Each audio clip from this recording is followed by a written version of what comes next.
Madam Chair, if I might, we need to do determination of quorum. Oh, thank you. Uh, Quorum. I'll call the roll. Commissioner you. Ellens, Oh, he might be having problems. I don't see him on here, David.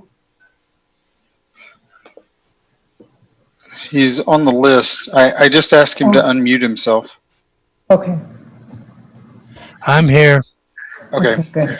Commissioner Ellens present. Commissioner Sanchez. Present. Commissioner Abeta, Councilor Abeta Stuve. Here. Councilor Flores. Here. And I'm David Dallahan. I'm the ex officio member. I'm present. We have quorum, madam. Thank you very much, Mr. Dallahan. Are there any changes to the agenda? Item 2 on the agenda is changes to and approval thereof. Are there any changes?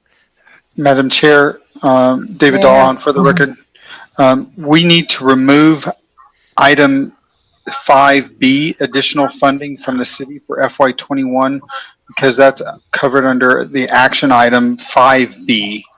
And then when we get to 5A, we have an amendment to that resolution, but we'll do that when we're there.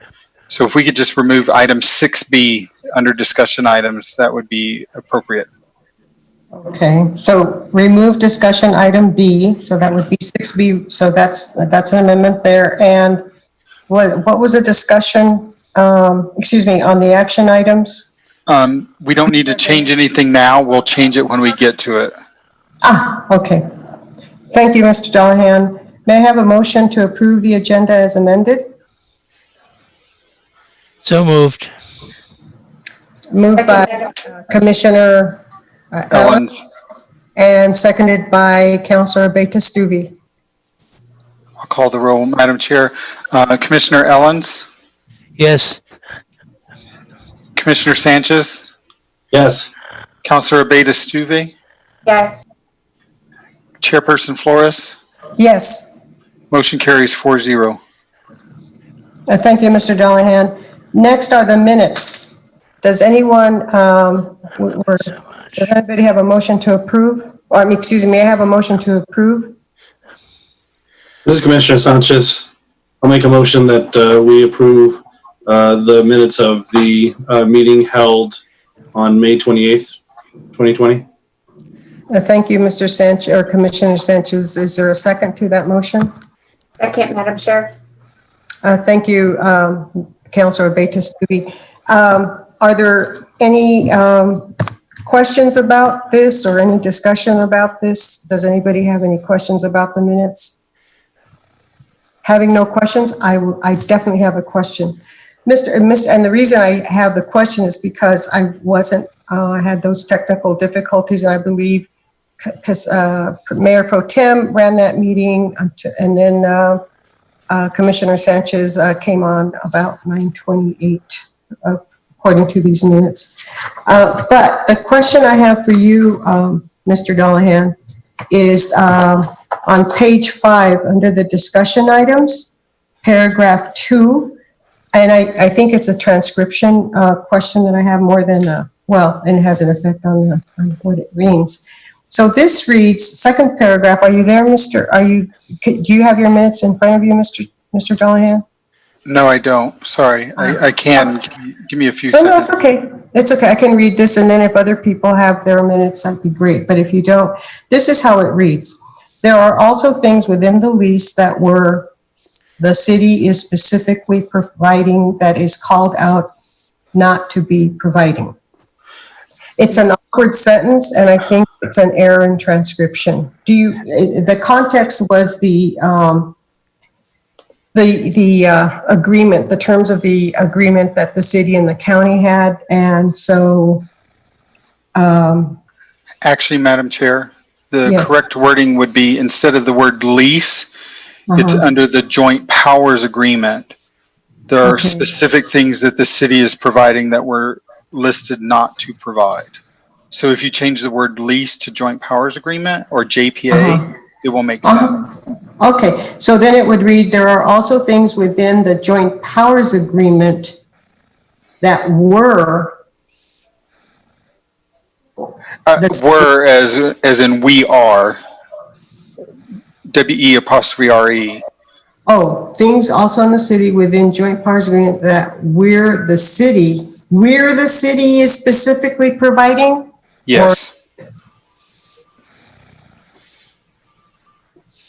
So maybe be the city, or maybe just leave out were. I think it would read, if that was the intent of the meaning, it would be, That is the intent. You Okay, can leave so- out the were. that the city is specifically providing, that is called out not to be providing, which means that the city has been providing whatever services, whatever, that we weren't designated to provide or Obligated to provide. obligated to provide. That's what that means. Yes, ma'am.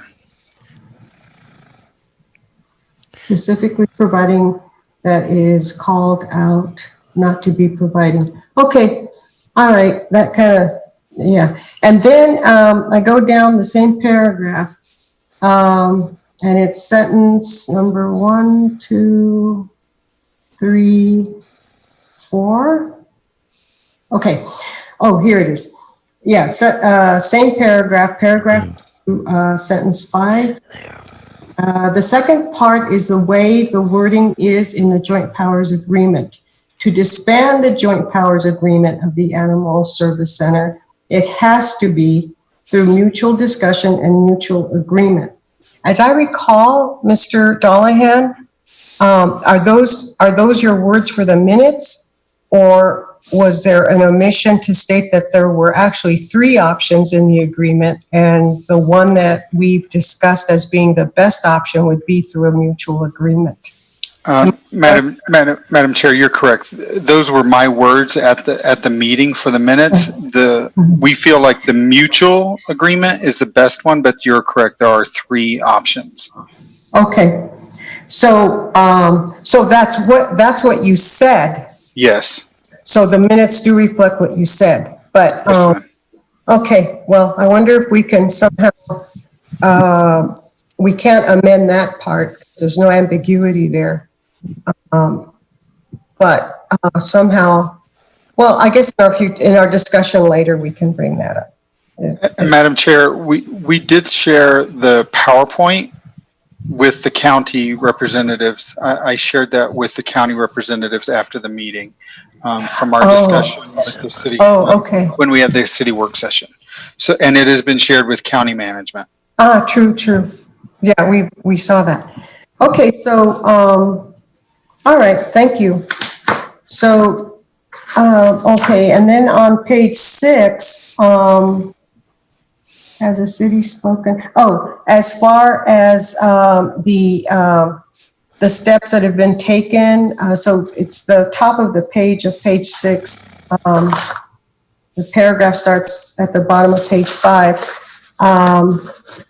It says, yada, yada. It is based, meaning, it is, let me just read this. It is based on if the animal is known and their address is known, then it's attributed to the city or the county. It is not. If it is not, then it depends on the processes that the center goes through. City will speak with county management. City needs some refinement based on the council's questions, and those notes were shared with ASCMV. The meeting of May 11th was recorded, available, YouTube, and the city's internet. Clint Thacker expressed thanks and states that is the direction they would like to go in. Okay. And so, okay. So I just wanted to make sure that I read that correctly and that sounds right, and you and Clint have proceeded therefrom or thereby or whatever. Okay. We're working on it. Okay. Thank you. And thank you very much for indulging my questions. So is that it on the minutes of May 28th? Madam Chair, would you like a motion to amend? Yes, Mr. Dollahan, what would I do without you? I'll do that before. David, what would I do without you? Councilor Flores, I will point out to you that Counselor Beta Stubbe has her hand up. Oh, I'm so sorry. I have to put my participant, I'm so sorry, Counselor Beta Stubbe. Yes, Beta. Thank you, Madam Chair. I'm actually delivering a message from Mayor Pro Tem Sandra, who Yes. is that she is having laptop difficulties, but they are bringing her a new one, and she'll be on her way after that is settled. So thank you. And thank you, Counselor Beta Stubbe. Yeah, I'm aware of that, and she's been asking for a new one for that I'm aware of for quite some time. So I'm happy to hear that. Okay, so we need a vote on the approval of the minutes. Madam Chair, you need a motion and a second and then a vote on an amendment to the minutes based on your and I discussion. And Okay. then we just need to go back to the main motion. I think we did have a motion to approve, and then based on that motion, I started to go through my question. So do we still have to vote? Do we do? So we have a motion to approve on the floor, on the table. Correct. On the discussion. So Yes. if you want the minutes amended, we need a motion and a second to amend them now, and we'll vote on the amendment, and then we go back to the main motion. Oh, right. Thank you, Mr. Alhan. Okay, I need a motion or may I have a motion to approve the amendment to the minutes of May 28th, 2020. So moved. Thank you, Mr. Allens. Moved by Commissioner Allens. Is there a Commissioner second? Sanchez, I'll second that. Thank you, Commissioner Sanchez. It's been moved and seconded All right. to So- accept the minutes, and then the next. Wait. We need a vote. Let me call the roll on the vote on the amendment. This is on page 5 of paragraph 2 of the amendments, to remove the word lease and replace it with the joint powers agreement, and to remove the word were on that same paragraph. So we have a motion and a second. Commissioner Ellens? Yes. Commissioner Sanchez? Yes. Counselor Beta Stuvey? Yes. Counselor and Chair Flores? Yes. All right, approved 4-0. The other discussion items didn't need to be amended, Counselor. So now we're back to the main motion. Okay. I do have a question. Did you include that joint powers, that change there too? Yes, Yes. ma'am, I did. Okay, I just didn't hear it. I'm sorry. So may I have a vote may we have a vote to accept the minutes of May 28th, 2020 as amended? We already have a motion on the second on the floor. That was made by Commissioner Sanchez and seconded by Counselor Beta Stuvey, so I'm going to call the roll. Oh, Commissioner thank you. Ellens? Yes. Commissioner Sanchez? Yes. Counselor Beta Stuvey? Yes. Chair Flores? Yes. Motion carries on the amended minutes. Okay. So we're through with the changes to the agenda and approve the agenda. We move on and the minutes have been reviewed and approved. Reports and presentations. City and county ACO reports, city animal control and county animal control. Mary Lou Ward, and is Gino here today? Yes, he is. So Ms. Ward, would you like to present? We can't hear you. Are you on mute? Good morning, Council, Madam Chair. I'm Officer William Lawrence for the County Animal Control. I'll be doing our presentation for today. Oh, okay. So what about Ms. Ward? Can you hear us? Can you say yes or no? Because we can't hear you. You're on mute. Oh, you, Can you hear me now? there you go. Okay. So, We'll be doing the presentation for the county this morning. okay, thank you, Mary. Okay. Yes, Mr. Lawrence, ACO. Good morning, all. Okay, so I'll be doing our stats for May of this year. Mm-hmm. Okay, so for our calls responded to for service for the month, we had a total of 492, 80 self-dispatch calls, 24 assists, for a total of 596 calls. And as you can see, we have broken down our calls by district. So we have a total of 7 districts in Doñana County. Our District 1 is going to be everything past Fort Selden heading north. So we got Fort Selden, we have Hatch, Rincon, all those areas. For our calls in District 2, those are going to consist of Doñana area, Fair Acres. For District 3 is everything east of I-25, so that would be East Oregon area, all the way to Las Alturas. District 4 is going to be Mesquite, Vado, San Miguel, that little community. District 5 is our Anthony Chamberino area. District 6 is going to be Santa Teresa, Sunland Park. And District 7 is going to be all of Chaparral. Just to give you a general idea of where our calls are coming from. From all over. Yes, ma'am. Okay. So we picked up a total of 145 animals for the month. And as you can see on your packets, we had 0 animals picked up in District 1.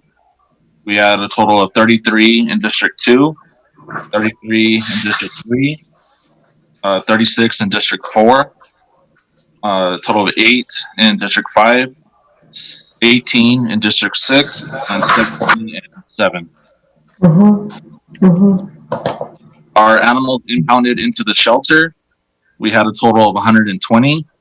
Hello. With, Would you bring in that camera? Oh, yeah, sure. Thank you.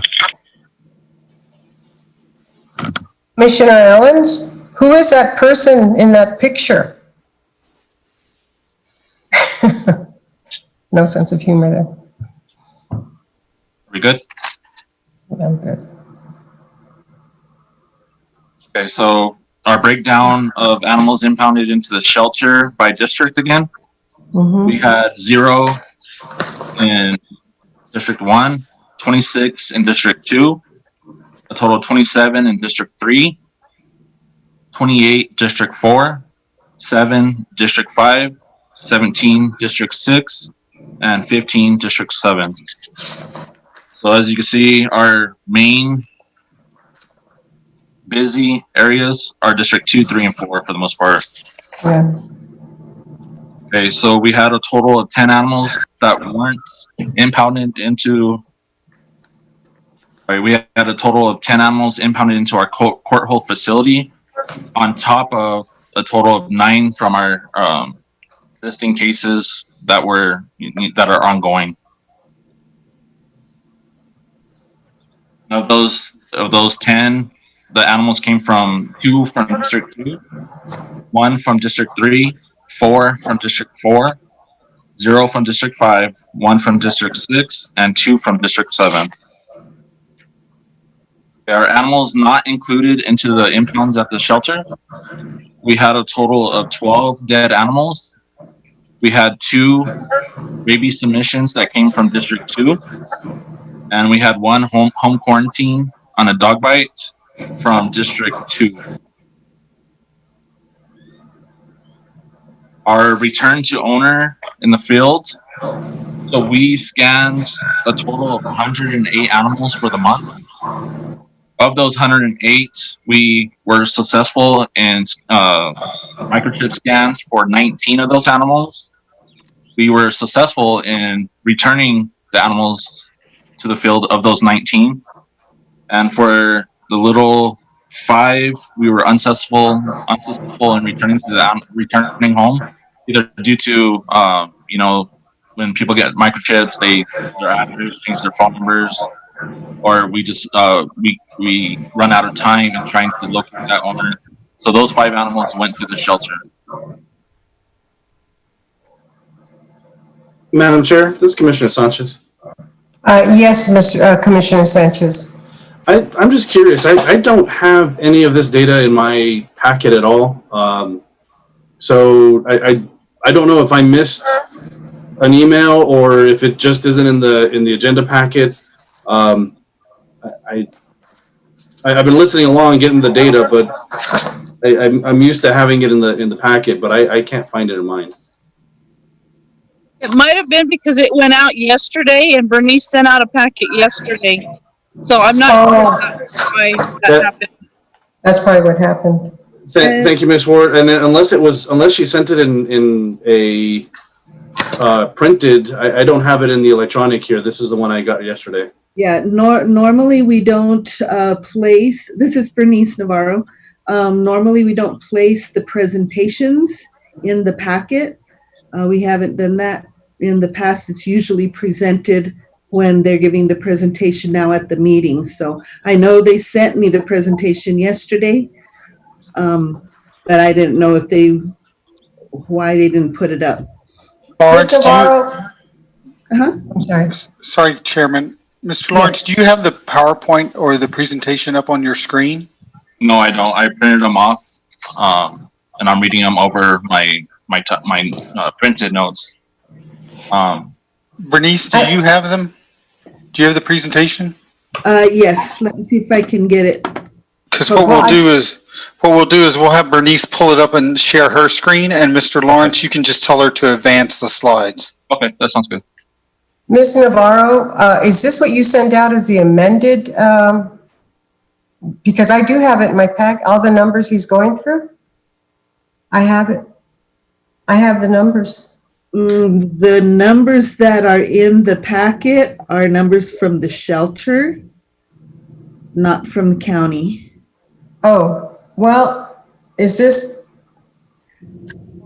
it's the total at the bottom is for, and then these aren't numbered, so I see. I see. Okay.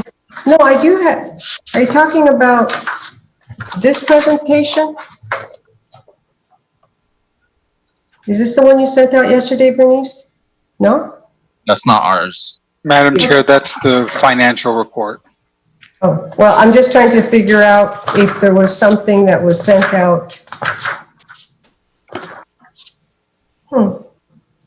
Madam Chair, if I Yeah, might. yes.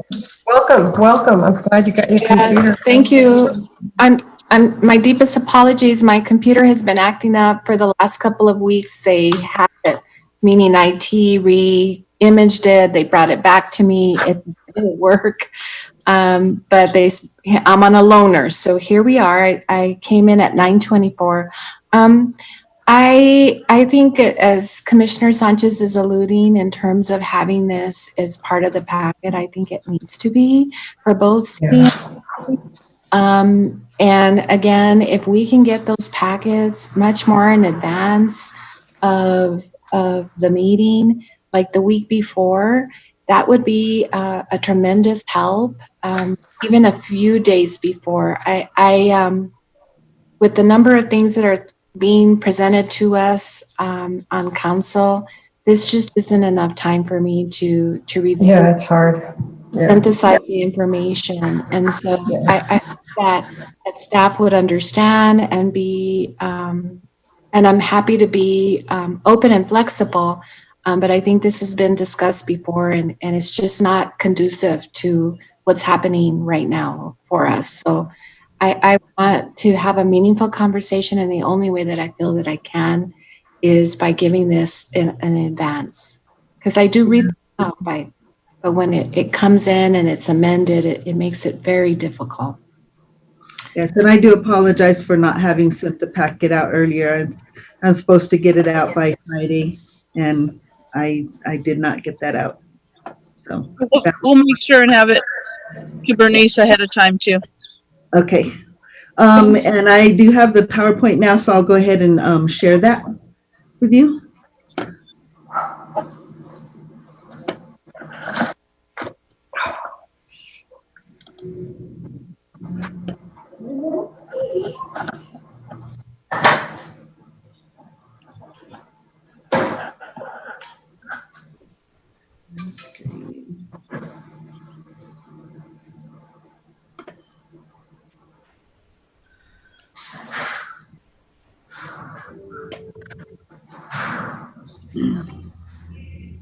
Mr. Lawrence, what?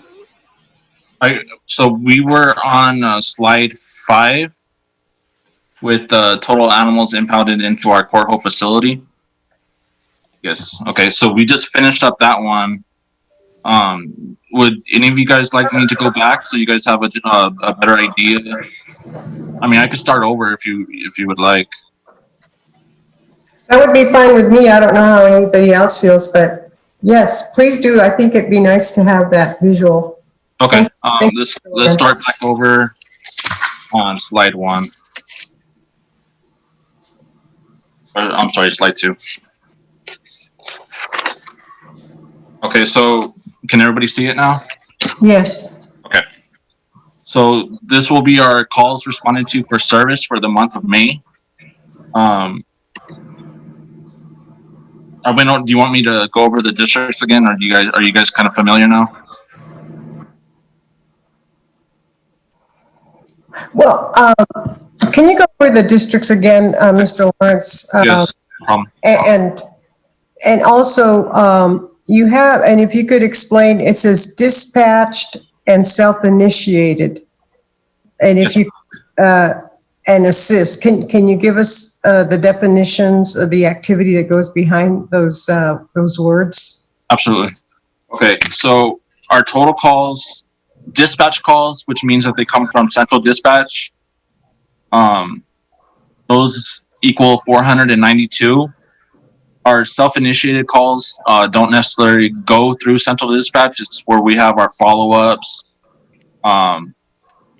mostly just follow-ups that we need to get done. That resulted in, what's that? We're patrolling the area. Yeah, we're patrolling the area. Anything that doesn't come in from central dispatch will go into the self-initiated. Oh, so self-initiated is the ACO function. It's an ACO function. We had a total of 24 assists, which means it could either be agency assist or another officer assisting one of our own officers in a case or in a call, depending on, most likely it's going to be a priority call, maybe a bite call, a vicious call, injured call, something where we need a second officer. So with those three, we had a total of 596 calls for the month of May. Mr. Lawrence, so when you say you get a call from central dispatch, those calls are coming from whom? From the Community at large? From the dispatch is coming from the community. It's the general call into central dispatch. I have a stray dog in my yard. I have whatever complaint comes in from the community itself. Okay. Okay. So for District 1, that's going to be everything north of Fort Selden. So that's going to be Hatch, Rincon, Garfield, that general area up north. Okay. District 2 is going to be everything south of Fort Selden, which is going to include you got Doniana, Fort Selden, of course, Fair Acres. That will consist of District 2. District 3 is everything on the East Mesa. So we got Butterfield and Cattle Guard and Pullman, that general area. District 4 is going to be everything from Mesquite to Vado, San Miguel, everything along South Highway 28 up to Vado. District 5 is going to be our Anthony area. Barino, that little subdivision right there, Las Palmeras area. District 6 is going to be everything along South Highway 28, including Chamberino, Santa Teresa, Sunland Park. And District 7 is just everything in Chaparral only. And that's District 7, Chaparral. Oh, that's only Chaparral? Oh. Chaparral only, yeah. Okay, so we could go on to next slide. Madam Chair, I'm so sorry. Yes. Can I ask a question? Yes, Of ma'am. course. Yes, ma'am. Is it Lieutenant Lawrence or Sergeant Lawrence? No, I'm just Senior Animal Control Officer. Officer Lawrence, okay. So my district, the downtown, the Alameda Country Club area would that can be in the District 2? No, that's considered city. Okay, sorry. Oh, I'm confused. These are just, Yeah. Sorry. Oh my God. Yes. I was hello. thinking that, yeah, I was thinking the Hello. same thing. I'm Thank thinking, you. wait a minute, he missed Sorry. that. Sorry, you guys. Yeah. I promise I'll be more with it here. No, welcome to my world.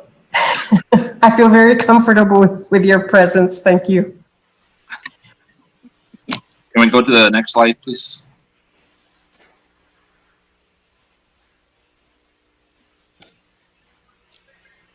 Bernice, okay. Okay, thank you.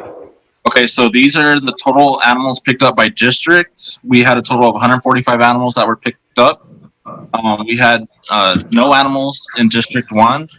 We had 33 animals picked up in District 2, which is the Doniana area.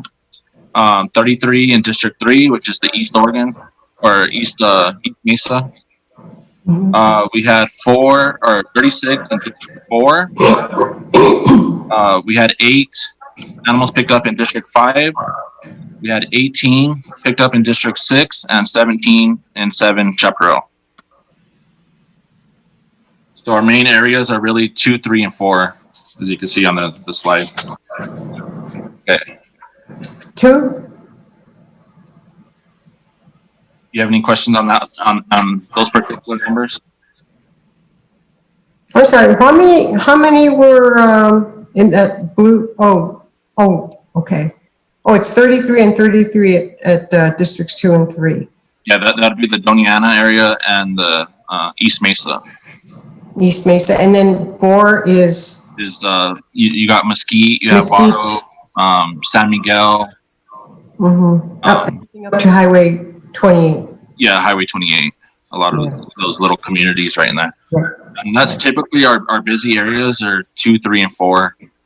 And it seems pretty consistent on those districts. Okay. Want to go to the next slide, please, Bernice? Okay, so these are the total animals impounded into the shelter and broken down again by district. So we had a total of 120 animals impounded into the shelter. Of those animals, we had 0 in District 1. We had 26 total in District 2, 27 District 3, 28 animals in District 4, 7 in District 5, 17 animals in District 6,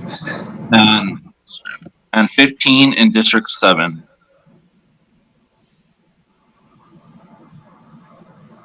Do you have any questions on those on those ones?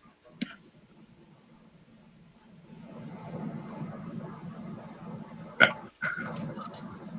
These are the total number of animals impounded into our court hold facility. We had a total of 10 for the month of May, and not included is the 9 existing cases that are the animals that are still in our facility that have been elongated by court cases or whatnot. So for the 10 for May, we had 0 in District 1. We had 2 that were picked up in District 2, 1 in District 3, 4 in District 4. We had no animals in 5. We had 1 in District 6 and 2 that were picked up in District 7.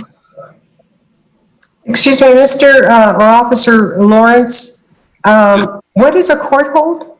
I don't know what a court hold is. Our court hold facility is our own Doniana County facility. We hold animals there that are pending court cases. You know, we have usually In the legal animal cruelty cases, our quarantine cases, anything that is pending or will be pending court cases. So we're talking about a legal process here. Legal process, yes, ma'am. Okay, thank you. Thank you very much. Let me go to the next, Bernice. Okay. These are the animals that were not included in the impound numbers. we had a total of 12 dead animals that were picked up, and we had a total of 2 rabies submissions that were conducted in District 2, and we had 1 home quarantine from a dog bite that was from District 2. And the home quarantine was due to the animal being up to date on its rabies vaccinations, as well as happening on their own property.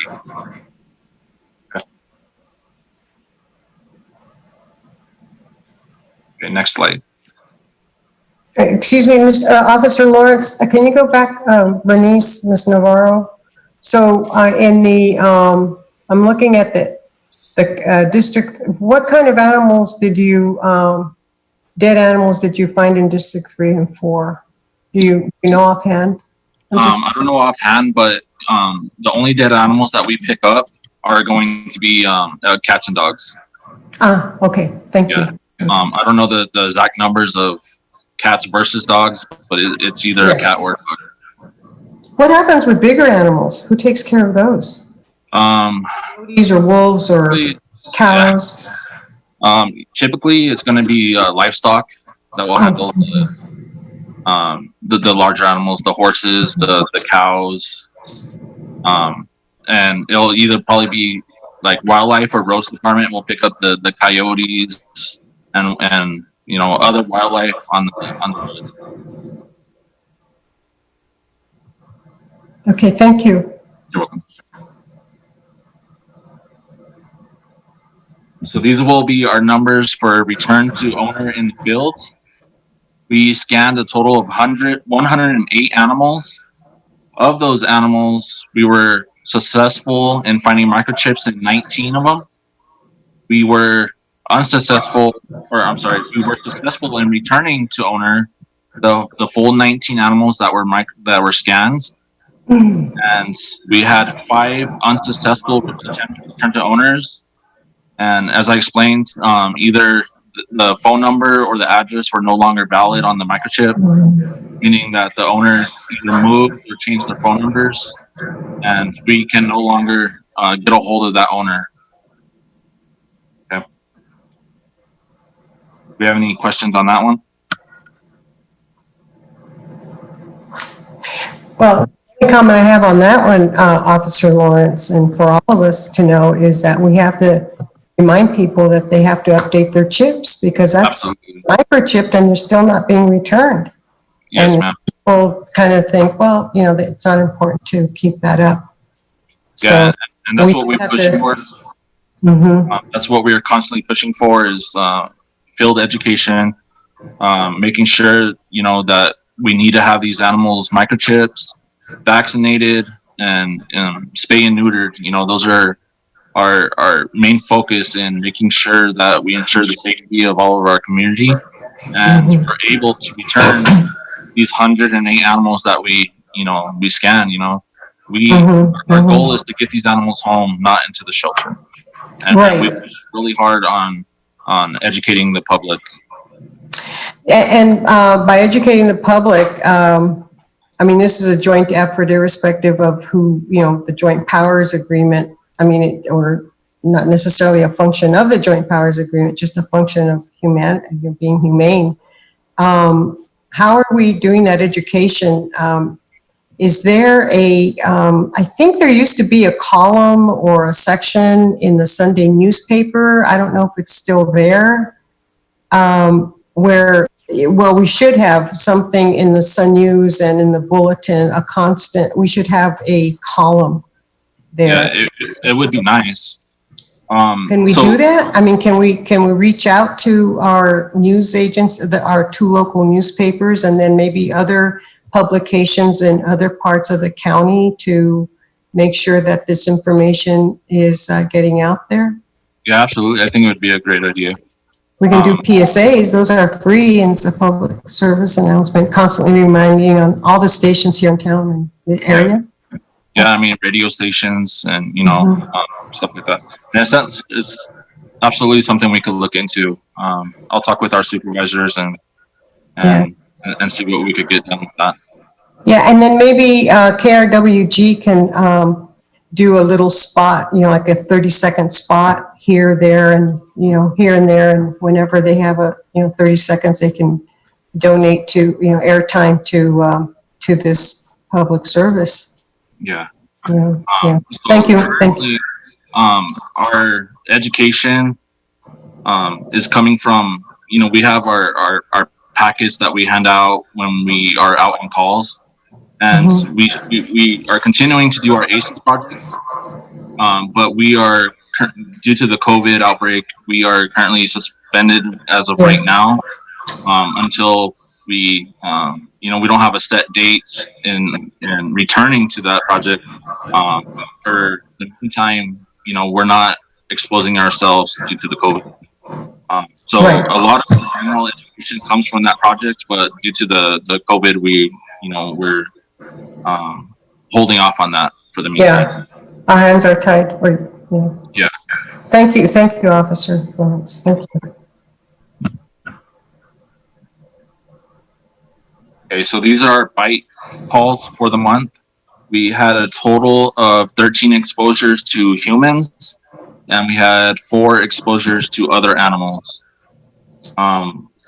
We only had 1 animal current on rabies vaccinations, and that resulted in the home quarantine.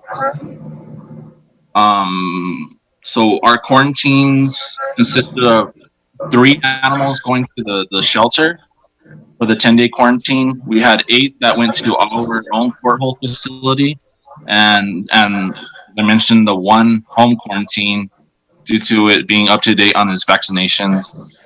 And we had 5 bites where animals were gone on our arrival, meaning that we didn't make contact with that animal during the exposure, during that call period time.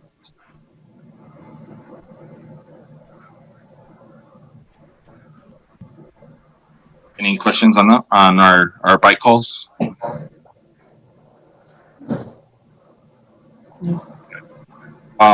So we had a total of 15 animals that were owner released into our custody, and the reasoning for those owner releases are as followed. We had 3 that were vicious and or dangerous. We had 1 animal that was sick and injured and they could no longer care for. We had 3 the general, they can no longer care for the animal as the reasoning. We had 2 that were killing livestock. We had 1 that was bit by their own child, and 5 cruelty cases that resulted in owner releases.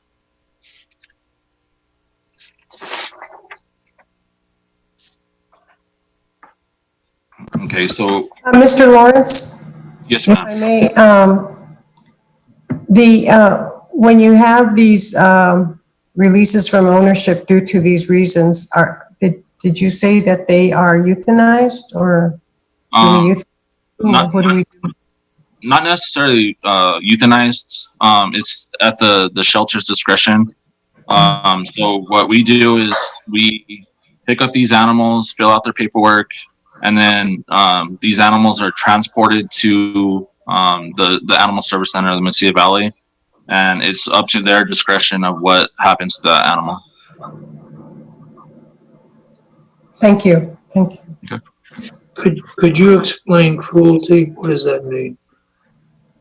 I'm not sure on what type of cruelty the 5 were picked up from. It could either be a care and maintenance where the animals don't have shade or water, they're on a chain in the sun, and they're being taken for that reason. We have some that are left in vehicles, and of course during the summertime, that's a big concern for the welfare of the animal. Cruelty can even consist of cockfighting, dogfighting. It's those type of inhumane acts for these dogs. Does that make sense? How does this come to your attention? What's that, sir? How do you learn about these in order to go and pick them up? Most of the calls come in from central dispatch.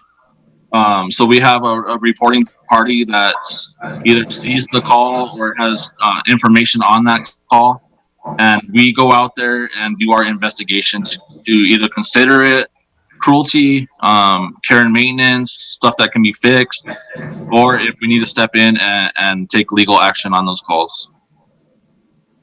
So these are basically calls from neighbors and things like that? Yeah, we got neighbors, we got other agencies that are on the lookout. We have, CPS, different agencies that go into our calls. Okay, thank you. You're welcome.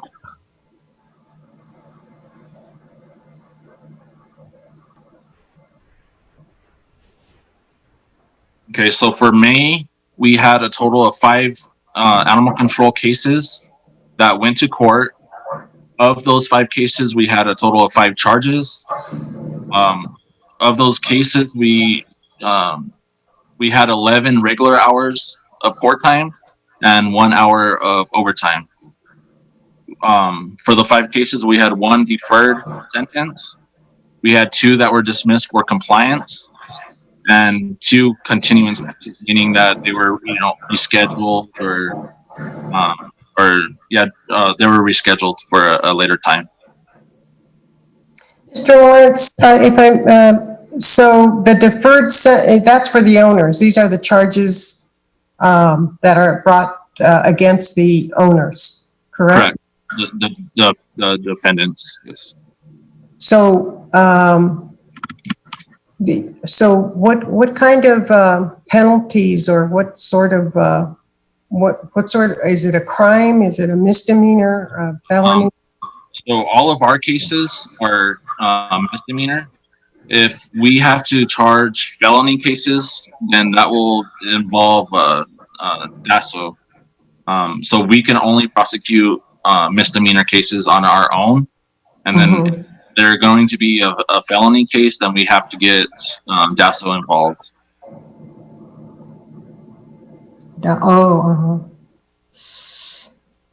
And when does it escalate? What is considered a misdemeanor, and when does it escalate? When does it become a felony? Do you know? So our typical misdemeanors are going to be, stray animals, care and maintenances, microchipping, spay and neuter, vaccinations. Those are our main misdemeanors, or what we cite for. And then, of course, if it turns into a cruel or a felony case, that's typically going to be our cockfighting, our dog fighting, our cruelty. Those are the 3 main that we see and that we prosecute as a felony. I see. Depending on the severity of it. Madam Chair, Madam Chair. Yes, Mayor Pro Tem. Thank you, Madam Chair. Thank you, Officer Lawrence. I find this particular slide very intriguing and brings more questions to mind.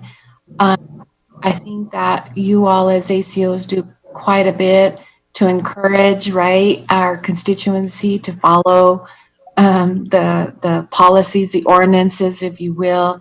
And so are these 5 charges those that you've tried to work with and are not working with, or you're just not getting a positive result, and so they're substantiated and they have to be moved on to the court? That's my first question. The second question, which court and which judge hears these cases? Yeah, so our main priority is trying to get these people into our constituents into compliance without having to issue fines, citations. So most of these are, it's the second, third, fourth time, and we have no other choice other than to cite these people because they are failing to get into compliance. Does that make sense? Yes. So we absolutely try to get these people into compliance. This comes down to, it's multiple times. It continues to happen. And the next action needs to be taken, which is citations in court. So, So- sorry, go ahead. No, go ahead. So we primarily deal with magistrate court, Okay. and it just depends on what judge is assigned to that case. So we can have any judge. We're not assigned to just one judge there. It's just like I guess a rotation. So it could be, you know, it's varies per officer per case. Okay. Thank you, Officer Lawrence. So I guess, in a sense, I feel it doesn't give you as county ACOs enough credit for these numerous times. It's more, in my mind, it feels like it's more than 11 regular hours that you are working with these people. It seems like you're putting a ton of energy, a ton of resources in that. And for me to better understand, and really for the public to understand,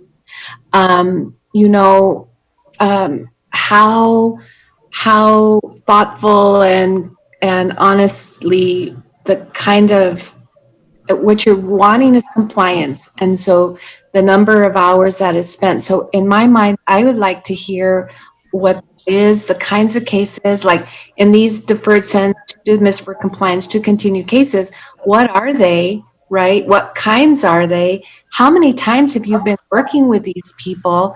And how many are super users of your system? Right?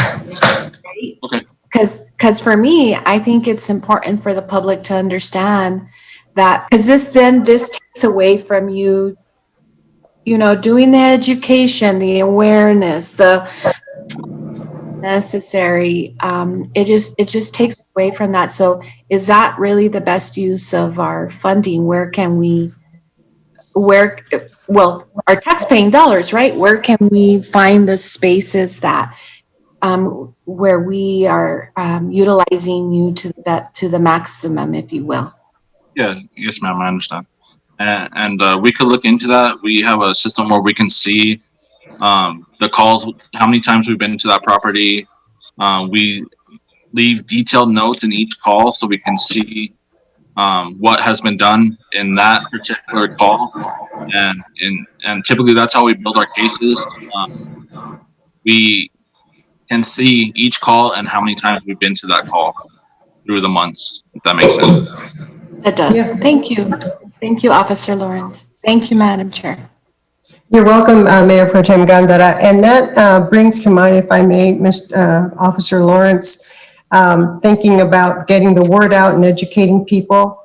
I was a journalism major for a while. And the one thing I learned in journalism is that the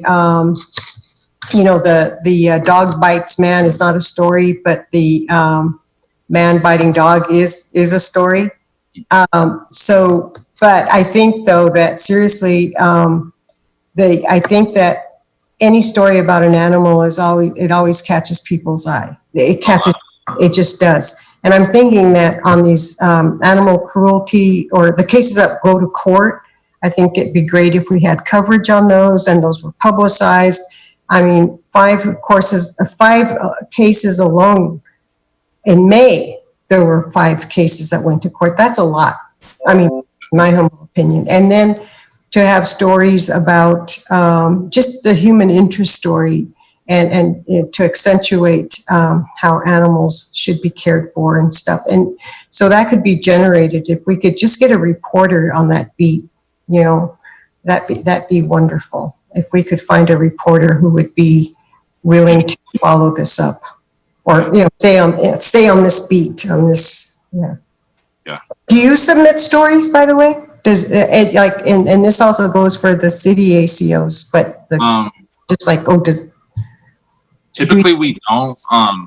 And one of the reasons why is because a lot of these cases are confidential information, and we haven't gone to court necessarily, or some of these cases can take months, years, so a lot of the information on these cruelty cases are confidential, and a lot of that information we don't give out, until that case is done to protect our case. True, Um, true, so yeah. there's some factors that go into what we can and can't release. But we can look into it and definitely try, Yeah, and well, on the cases, if I may, I'm interrupting you a lot, I apologize, and I do that, otherwise I forget, so I'm sorry for doing that, Officer Lawrence. But on the cases that have been, there's been a disposition by the court after, that becomes public record. correct. So that would be okay. I understand the part leading up to that totally. But once it's been decided, once it's been heard, or there's public information, and that would be a wonderful opportunity to get the facts and write up the story. And then incidental to that, then a reporter can throw in other stats about animals in our city, in our county. And then the word's getting out that there's a big emphasis on caring for our animals, caring for our pets and all animals, all, wildlife included, and livestock. So thank you so much for your work. And yes, that's a lot of work, as Mayor Pro Tem pointed out. Yeah, we really try, and we'll continue to try to get, compliance. That's our main goal.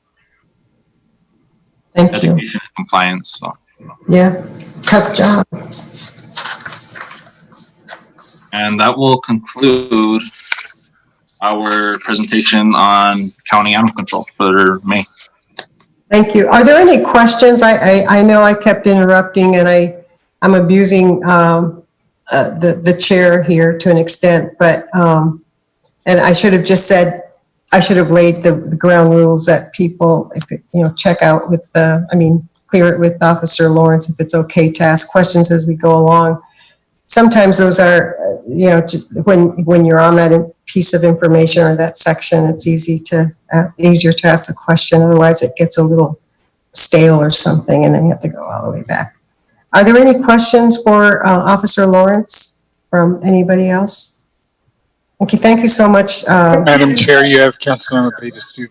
Perdón, I'm so sorry. And I'm so sorry. Yes, Councilor Abeyta-Stube.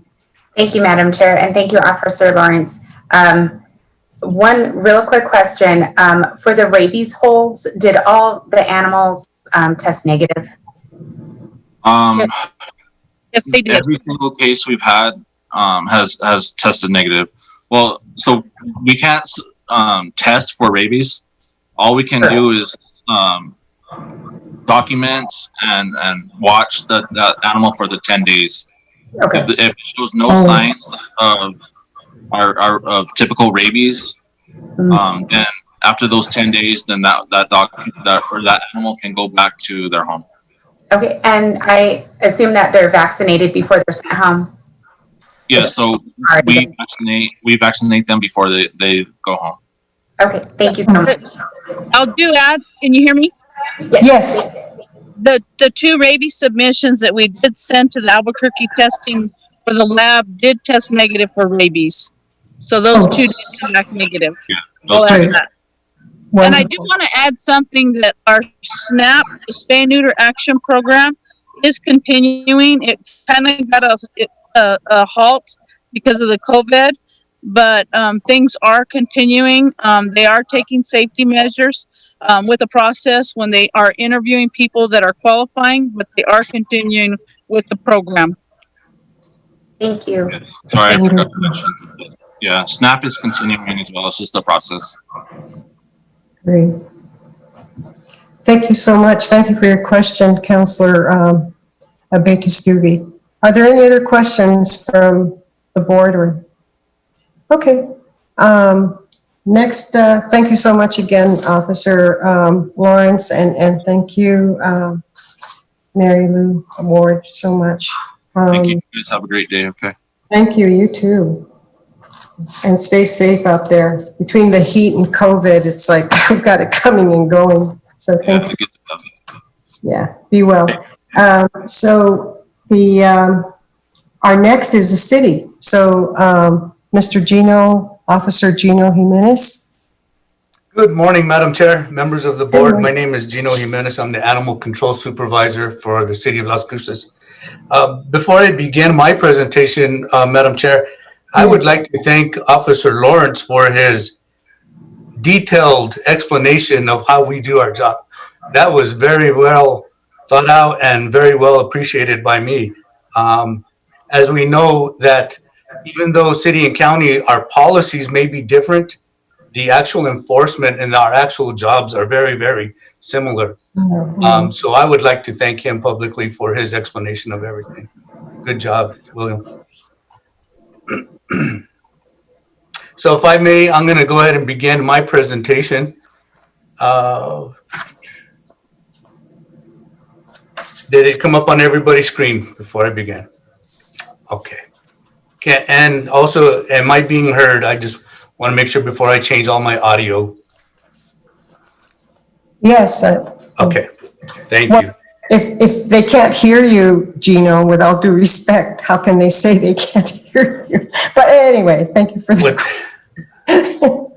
So hopefully I think people would be raising their hands or letting me know. Okay, Yeah, thank you. thank you. So for the month of May 2020, we responded to 397 reported stray calls. Of those, 196 were GOA. We were successful in apprehending 177 of them. 169 of those actually went to the Animal Service Center. 81 of them were dogs and 88 were cats. We were successful in field RTOing 32 animals back to their owner. And we were unsuccessful in field RTOing 6, and those 6 are included in the strays apprehended at the Animal Service Center. So we had a total of 38 identifiable animals. And Madam Chair, I pulled this out so that we can have a comparison of where we were last year at this time. In May of 2019, we actually responded to 539 strays. We impounded 276 animals, and we field RTO'd 36. So the strays are much higher. Our impounds were much higher last year. However, our field RTOs remain right in that low 30 to mid 30 range consistently. So here is our 3-year comparison for our stray calls. Again, we responded to 397 for the month of May, bringing our total to 2,135 for the year. Here's our 3-year field RTO comparison. Again, we are consistent. We stay within that 30, mid-30s range, and our total for this year is 151.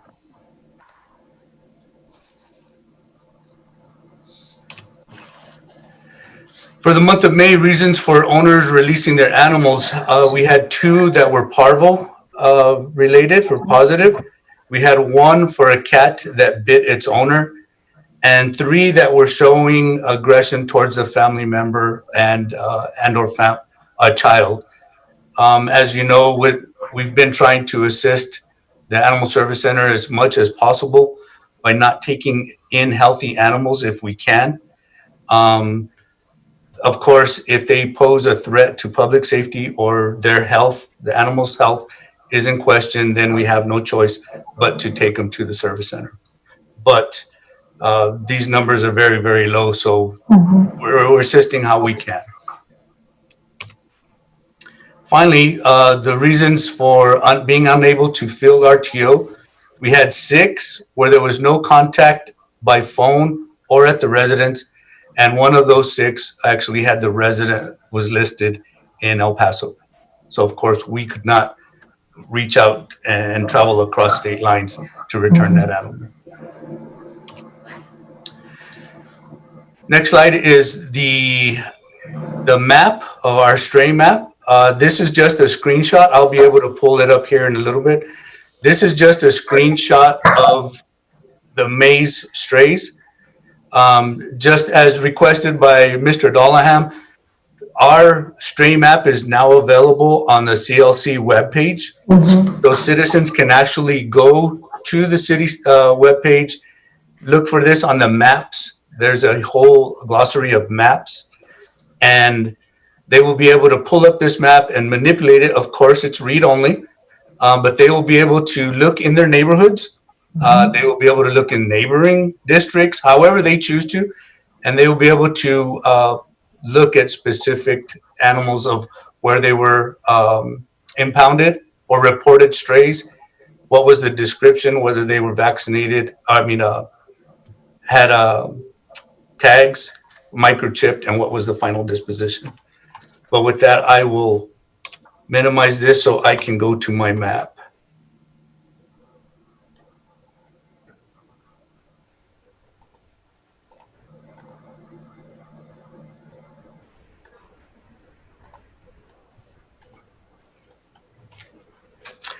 So here is the map. This is the whole city as a whole. This is where we responded to stray calls for the entire month of May. I can manipulate it to just show cats.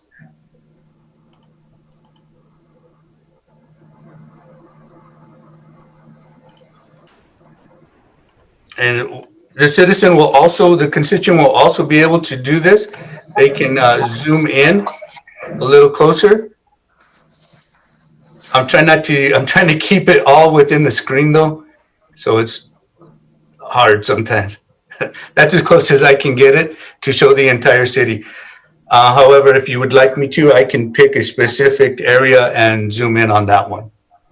But these are our cats, stray cats that we were responded to in May.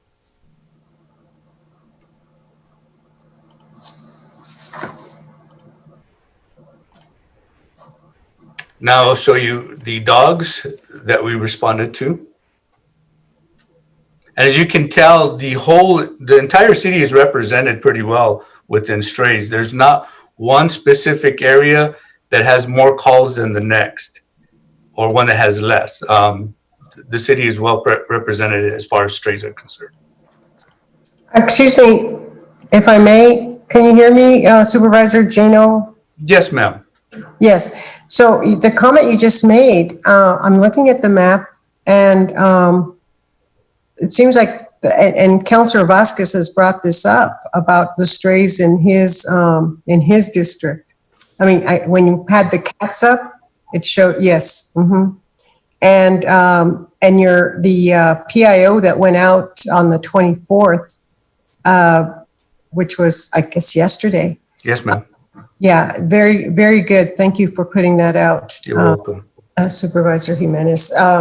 Because what people don't understand is that he says there's a lot of strays still in his area, and yet the map that we have, that you have showing us, and it's up on, because I did go online to see this, and you're absolutely right. The viewer can manipulate it to see, move the area around and, have your access to cats, dogs, whatever, the numbers by color. But unless people call, or an ACO happens to be driving by, incidentally, maybe, a lot of strays aren't reported. And so, because it's reported driven, right? I mean, it's reported, citizen reporting driven, correct? Or am I? Yes, ma'am. And that's a very good point that you make. As people drive around, as citizens drive around, they may see, I'm just going to say, for an example, hypothetically, they may see 10 strays in their travel from their home to Walmart or to City Hall. They may see 10 strays, but if they don't report it, it's not going to be reflected in my report. Correct. In my data that we collect. So it helps us if those citizens, if anybody reports what they're actually saying. To give it a more accurate data to present to you.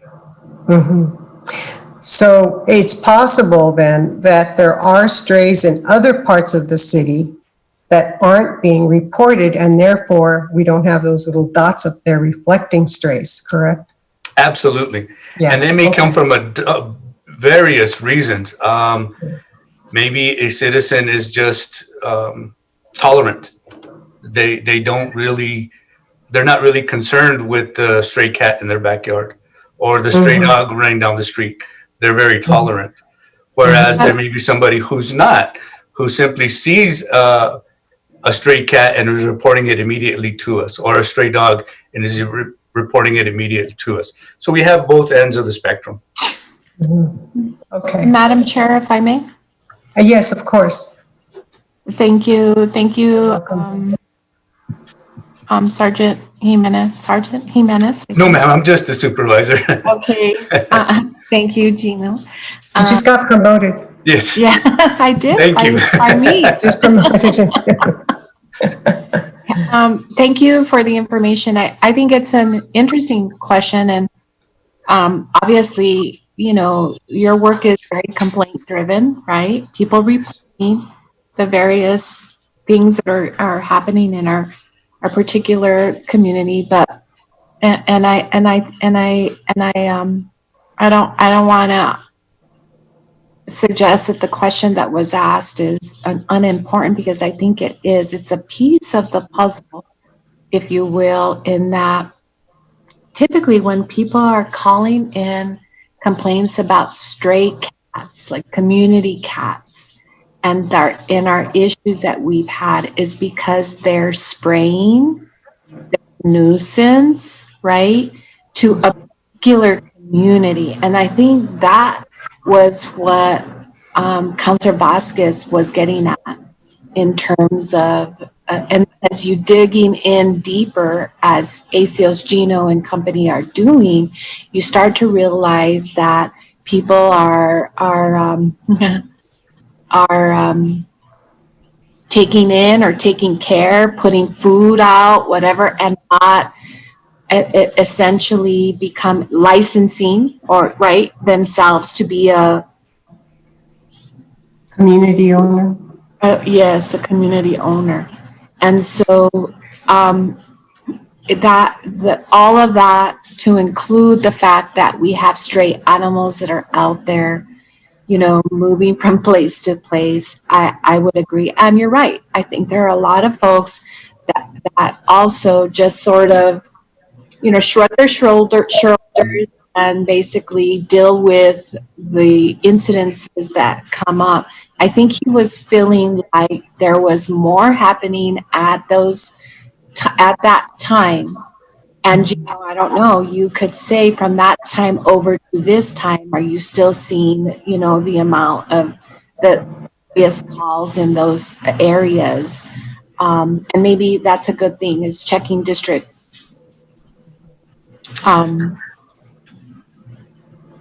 Is it 3? Is that his district? Vasquez's district is District 3, council district. I don't know how.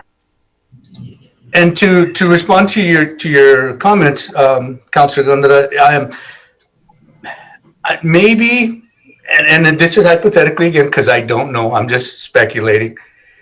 Maybe the constituents in Councilor Vasquez's district are more vocal, and they're coming to him more often and telling him about the number of stray cats in that district. I don't know. I'm speculating, but sure, it's a possibility. Sure. It is, for sure. But if you'd like, I can pull up his district right now to show the year from January to now, and we can look at the number of stray cats in all districts, but then highlight that district in particular if you'd like. Yes, can we do that? Yes, ma'am. Just a second. Thank you. This is a wonderful map. I had fun looking at that yesterday. I mean, with COVID, you know, it was this was fun. So if you look at the map now, this is all the reported strays for the entire year to date. So if I can zoom in on his district, on Councilor Vasquez's district, that's about as close as I can get without getting too close. Yeah. This is my opinion. It doesn't show any more than any other district. Huh. And I think you can get a little better view of it if I zoom out. There we go. So if you can look at all your respective districts, there's it really not one more than the other. Well, Supervisor Jimenez, Yes, ma'am. maybe my eyes are fooling me, but it does look like there's there are more dots there than there are in say Councilor Abeyta-Stübe's district. You know what you've zoomed in just right there, Okay, one more zoom in. and then the dots will go away. Yeah. There'll just be these little pixels, dispersed all over. So this is Councilor Vasquez's district right in here. Right, and then to the right of that is Councilor Abeyta-Stübe. Right, Up right to in here. Hillrise. And then north of Hillrise is mine, and then of course west of. Right over here. Mm-hmm, mm-hmm. So this, I'm not going to say that this is a concentrated area because it's hard with the way that the map is set up right now. If I were to zoom out, if you can just look at the comparison, is when I zoom out, the whole city is well represented.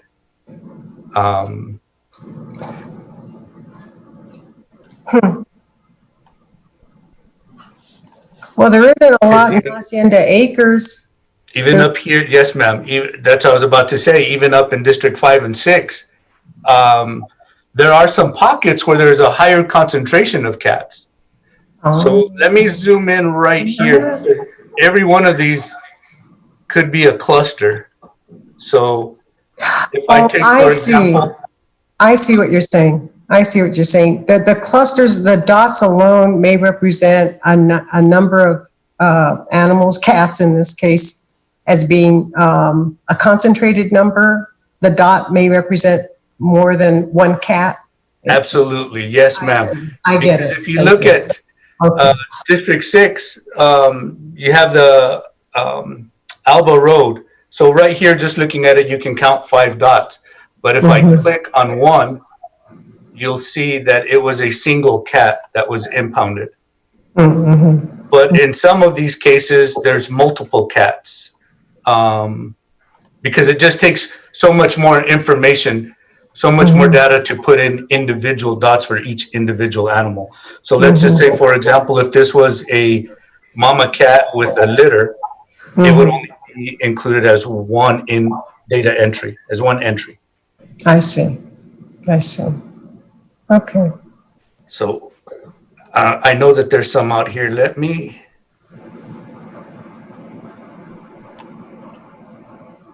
I'm going to move over to the other side of the Highway 70.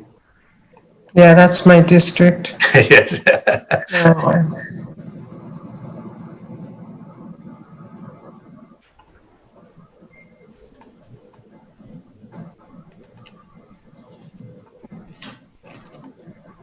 And the constituent will be able to look at this and look at exactly what was done in the final disposition.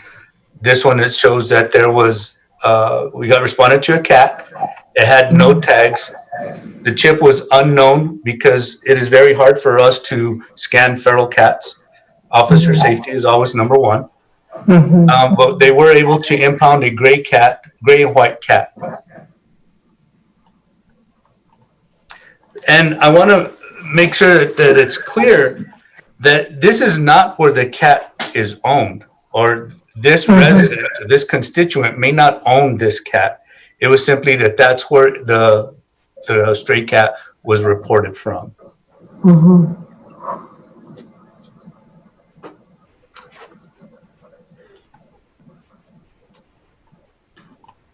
I know there was another street here that I was very interested in because it had numerous kittens.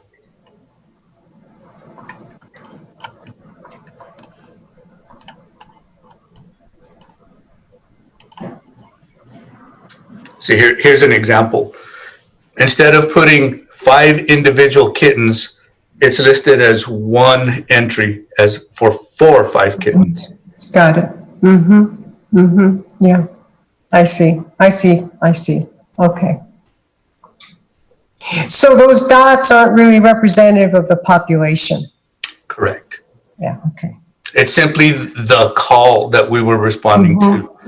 It's an individual call. However, we impounded 5 cats on that one call.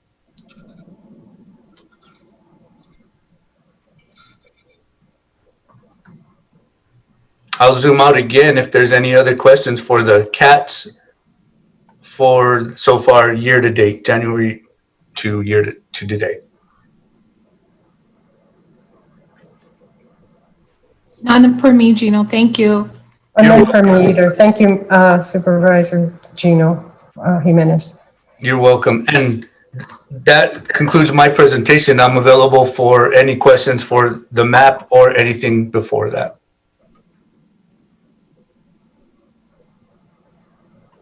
Any questions by anyone at this point? No hands are up? Okay. Thank you so much, Supervisor Jimenez, for your thorough presentation. And thank you for also putting out that PIO or whatever it's called. Yes, ma'am. And I would like to give credit to Alan Wright from the GIS department that assisted us in putting this together. We went to him with the request and he put it all together in a way that was easy to manipulate, easy for me to input the data. And I think it's going to be pretty easy for everybody to manipulate. Yes, you mean what the public can access? Yes, ma'am. Yes, it is. It's very, very user friendly. I mean, it's fun actually. It's almost like, you really get into it. So thank you very much, Gino. Thank you. You're welcome. Madam Chair, Yes, Mr. Dallahan. I know we have the rest of the board reports, but on the discussion item, just to be respectful of our auditor's time under the discussion items, we have the audit entrance conference and we have city's finance staff and the staff from the city and ASCMV auditor. I was wondering if the board would be comfortable if we could jump to that item and allow them to do the entrance conference and then get on with the rest of their day. So Yeah, it's just to move that discussion item up next. So it's just switch those items. Do we need a formal motion or anything or an agreement to do that? I don't think you need a motion. I just think you need by acclamation. Is the rest of the board okay with that? I'm in agreement, Madam Chair. David Dallahan, thank you for the record. Cassandra Gambetta. Yes, Mayor Pro Tem is in agreement. I'm in agreement. Councilor Betis-Duvey, are you in agreement? Commissioner Ellens, are you in agreement? He's busy reading something else. Commissioner Sanchez, I'm good with that. Thank you, Madam Chair. okay. Just to switch the agenda items 4 and 5. 5 and 6. Take them out of order. Switch the order. And it's just on the discussion item on the audit entrance conference. Okay, thank you. But I do have a question for Adrian because we're halfway through the agenda and it's already 10:31. Is there anything else going on right after the 9:30 designated time for our time? Is there anything? No, not till 2 p.m. So. Oh, well, then we have until 2. Okay, we'll serve lunch. Okay. Great. Thank you, Adrian. Okay, so let's go ahead and have the audit entrance conference. Josie, are you going to introduce? Josie? Yes.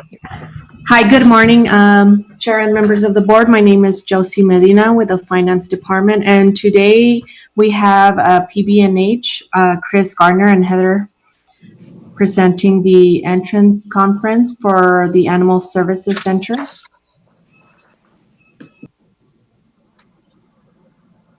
Good morning. Thank you, Josie. I will share our PowerPoint that we have. Chris, this is David Dahlon. Can you raise your volume? You're a little bit in an echo chamber and you're a little slight, hard to hear. Or if you could speak up. Does that help? It's a little better, yes. Okay. I'll try and speak up a little bit more. So can everybody see the presentation? Yes, we can. Perfect. Yes. I will get started, and we have a slide a little ways into the presentation that has our contact information. And so some of the discussion items we have in our presentation, this might not be the correct forum for those discussions, but I have given both Heather and my contact information later on, our email address and our phone number. So if there's something that you want to follow up with us, feel free to give us a call at any point in time that we will, we can discuss any concerns that you have. So with that,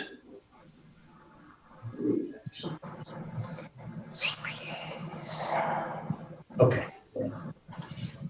So I have here with me that I'm Chris Garner. I am the partner in charge of the engagement. And I also have Heather Lucero, who is going to be responsible for the day-to-day operations of the city's audit. And as I mentioned, both of our emails and cell phones we will give to you at a later time. So one of the first things that we are required to talk about during the entrance conference is the timing of the audit. So we have already gotten started with some of the control testing. We started last week and are pulling samples and continuing testing this week.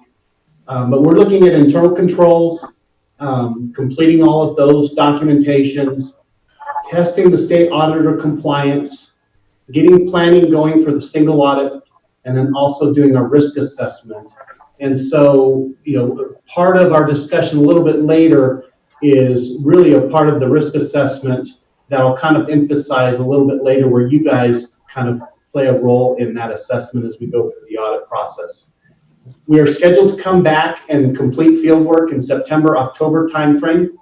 The financial statements are going to be given to us for your entity in October sometime, and we should be having those completed by the end of November and submitted to the state auditor. The due date is December 15th, but the plan is to have those submitted earlier than that time frame to the New Mexico State Auditor. So we shouldn't have any issues with meeting their required deadline.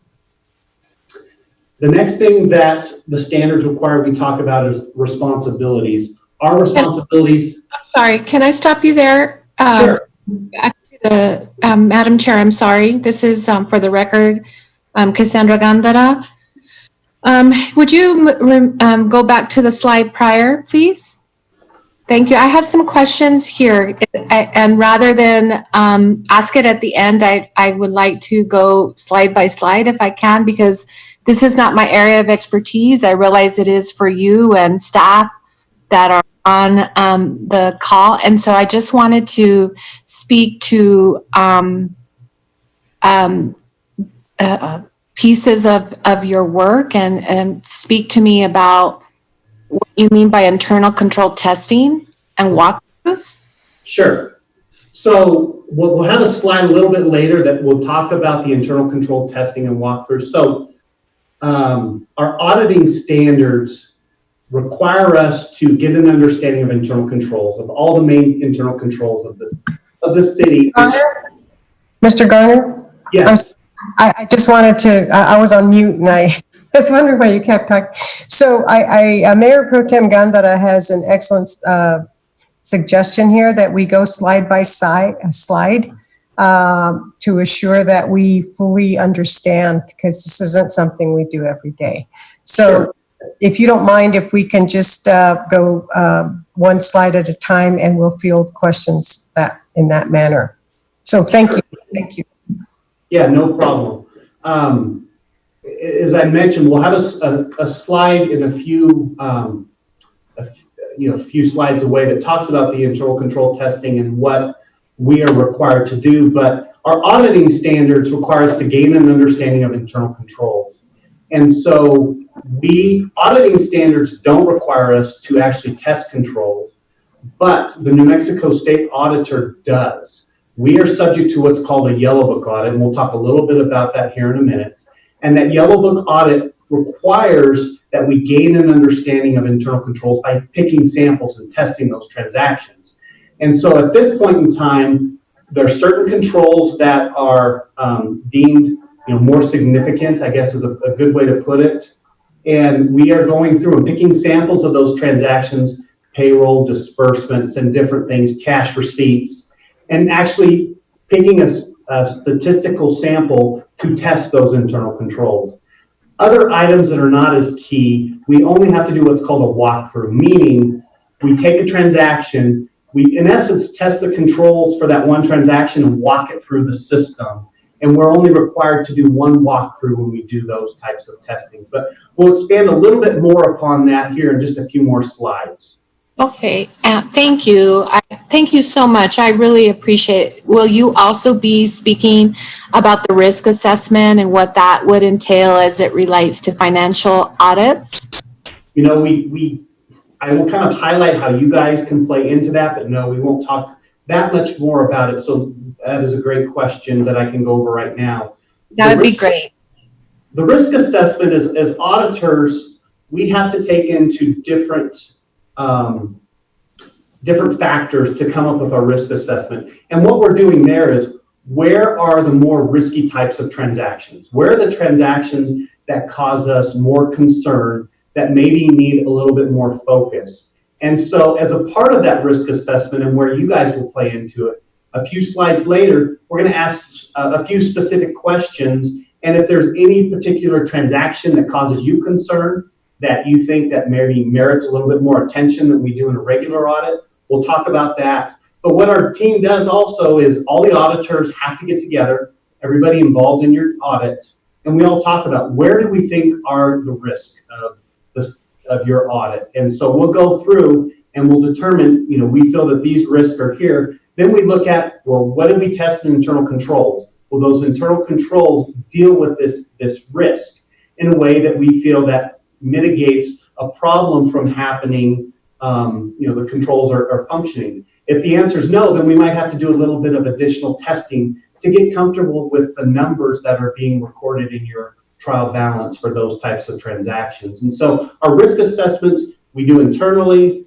We will also do management's interviews and talk about specific things that they might feel are risky. And then at the entrance conference, we'll also open the door for the board to have input into the risk assessment also. Does that help? It does. Thank you so much. Thank you.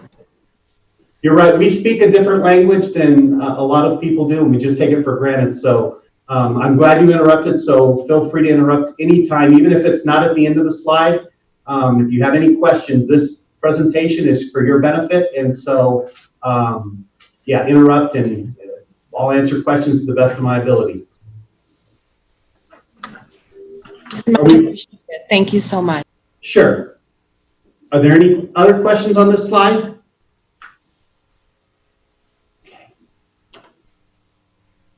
So auditing standards require that we talk about our responsibilities and your responsibilities. And the first couple of slides here, we're talking about our responsibilities. And this is kind of the continuation of what we were talking about earlier.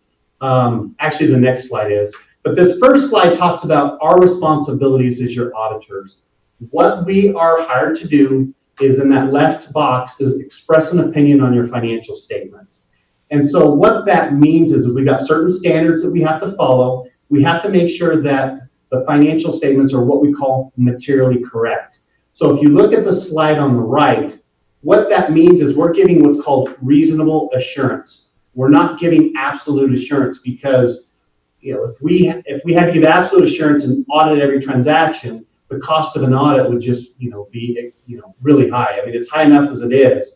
So what we are charged with doing is pulling samples, testing transactions and internal controls, where statistically we can say that there are no what we call material errors, meaning there could be errors in your financial statements, but those errors are not going to be big enough to alter the opinion of those reading your financial statements. So if you were to go out and get a loan and you gave your financial statements to a banker, those errors will not be big enough to change their opinion on the financial status of the organization. And so that's what we as auditors are responsible for. Fraud is a component of an audit, but what we are responsible for is what we call material fraud. Again, the fraud that would affect the numbers to a big enough effect that, somebody reading the financial statements, that fraud would have caused them to change their opinion. At one point, I was doing some internal control work for Bernalillo County, and one of the commissioners was really concerned about the collections of the money that's being put in the Coke machine down the hall. And that's not the type of fraud that we're looking for. That's clearly not material. That's not something that is a part of our audit. But really the whole reason that I think the standards really wanted us to talk about this is people think that audits are just going through and looking for fraud. And that is a component of what we do. But to be honest, it's a small component. We are giving an opinion on your financial statements so that the readers can rely upon those numbers as they do an analysis of your financial information. Any questions? So this is kind of a continuation from your question earlier. I had mentioned that the New Mexico State Auditor requires us to do test controls. And how that fits in is you're subject, because of the state audit rule, to what we call a yellow book audit. And in the yellow book audit, we have to test internal controls. And so on the left-hand screen, you can see that we are required to look at internal controls and actually pick samples and test them. However, in the report where we talk about this additional testing, we are not expressing an opinion on internal controls, but what that report does is it spells out how we've expanded our testing, how we are doing above and beyond what auditing standards require us, and then to the right, we have to communicate any issues that we came up with. So as we're going through and testing internal controls right now, if we have an issue where a purchase order was completed after the fact, after the purchase was done, that would be an exception that we would report in this particular report that is included in your financial statement. So our responsibilities is we do have to expand and test controls, but we're not giving an opinion on them. We just write in this report what we've done differently and the results of our testing. Madam Chair, if I might. It's Cassandra Gandara for the record. Yes. Yes, Mayor Pro Tem Gandara, you have the floor. Thank you. Thank you. You all, PB&H, are new to the city. And so do you do a review of audits in the past and what findings that there may have been in the past year to year, and look for that in terms of as you move forward, looking at your, the various things that you're doing, your yellow review, checking for internal controls, if you will? So the answer is yes, and there's kind of twofold answer to that.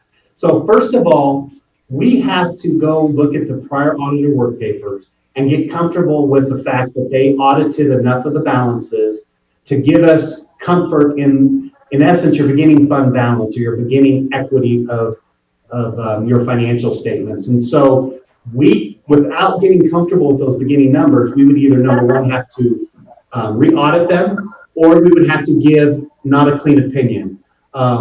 So we will, first of all, have to go look at prior year work papers. And then two, every year, whether we were the previous auditor or not, we have to follow up on findings. So whenever a finding is included in your financial statements, the subsequent year, we will have to look at what has happened, and if nothing has happened, then we have to repeat the finding. And if something has happened, we have to actually test those controls and make sure that they actually are implemented, and then we can remove that finding. So yeah, we do have to definitely look at prior audits and follow up with situations that have occurred in the past.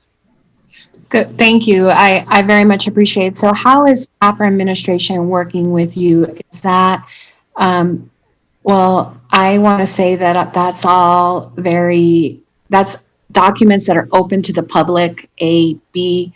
So do you have that prior to you coming, you do the review, or while you're here? The answer is both. And in today's world with COVID, we're doing interviews through Zoom that we would normally do face-to-face. So Okay. we did obtain your, management did provide us your policies and procedures. You know, a lot of times those are really broad, but it gave us a good starting point to get an understanding of how the processes are working. And so we started off with getting those, which those have already been provided. We've actually done interviews through Zoom. I actually think there's another one going on here in about 13 minutes with some of our staff that are going to be dealing with some city personnel and going through and doing interviews. And then what's nice about Zoom is we can see the screen, we can kind of look at the transactions and figure out exactly what's going on. So that is happening already, and it does happen prior, and it does also, we follow up with looking at those controls in person. Okay, I just want to make sure that you have as much time as you need to look at a audit that you're not familiar with, right? A past audit with the finding, so that you're able, you know, to determine whether this, from your opinion, is a clean, you know, a audit that you would be able to use and it's functional and move forward. So I just want to make sure that you have that. And I know our staff is excellent in being able to give you everything that you need in a timely way. Thank you.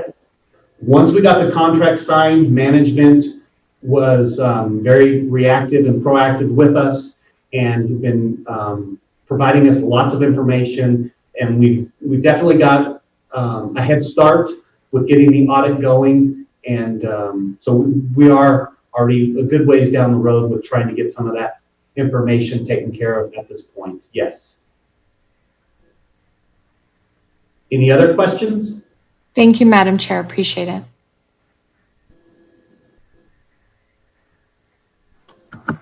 No other questions?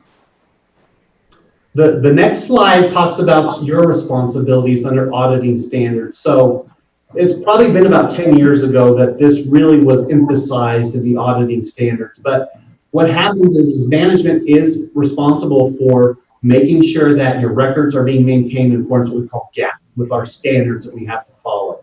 So this includes ensuring that you're performing all management functions, that you're making all management decisions.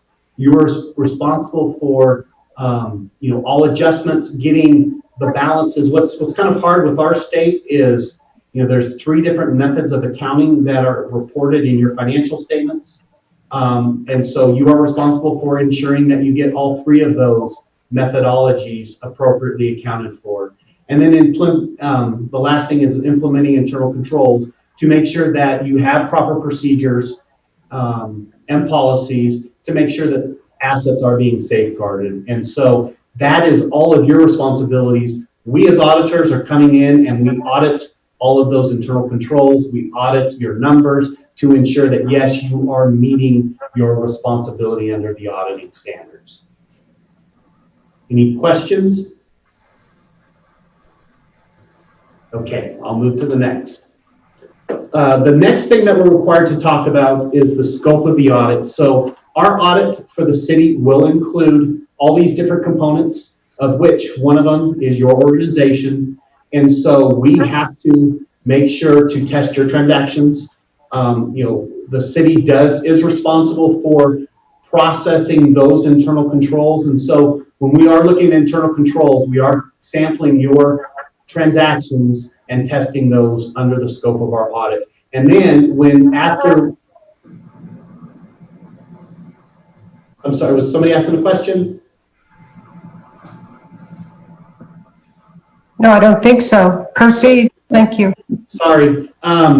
Anyways, when we come back for that September, October timeframe, we will specifically be testing your ending balances, your cash, accounts receivable, you know, all the different types of balances that go on your financial statements, because we will be issuing a separate report where we are giving an opinion on just the Animal Service Center.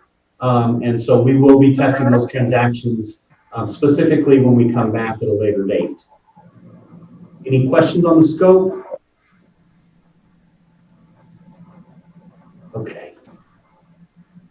So one of the things I put in the PowerPoint is, you know, we can't, we talked about it just a few slides ago, we can't make management decisions, but we are a resource. So we can't tell you this is what you need to do. But as you go through and you come up with an unusual transaction, we view as part of our job is to answer those questions and tell you what our thoughts are. Again, we can't make the final decision. That is up to you, but we can give you advice and guidance on those items as they come up. So when, like I said, we're going to give you our contact information. Feel free to contact us throughout the year. You know, an audit is at a certain point in time, but we feel that our job is to be a resource throughout the entire year. So, you know, we want open communication with you, and we want to make sure that we're all on the same page. You know, sometimes as our staff goes through and tests transactions and they're dealing with one individual, well, that individual might not have all of the facts. And so we want to make sure that, you know, we get all the facts from everybody and ensure that, you know, we're taking everything into consideration. And then we will be communicating through status updates as we complete the different phases of the audit. So we will be presenting to management different items, and I'm going to kind of go over that status updates here on the next slide. This is kind of the outline that we use, and so we will be talking about under the status portion what we've accomplished, you know, what we've been able to complete. Then we will have the pending items so that you guys can make sure to know what we're still waiting on.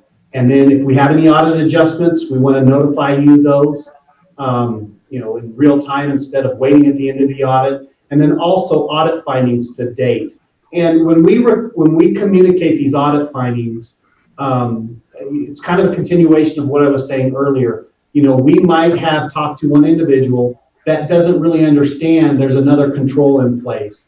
And so the whole reason for doing the status update is to make sure that when we give this to management, that if they need to direct us to somebody else, they have that opportunity so that we're all, again, on the same page.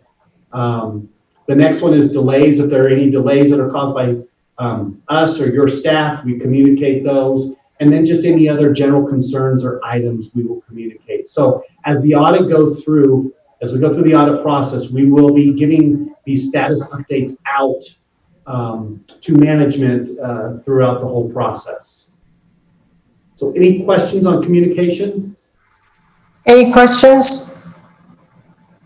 I have a question, Mr. Garner. None from me, Madam Chair. Yes. Sorry. Yes.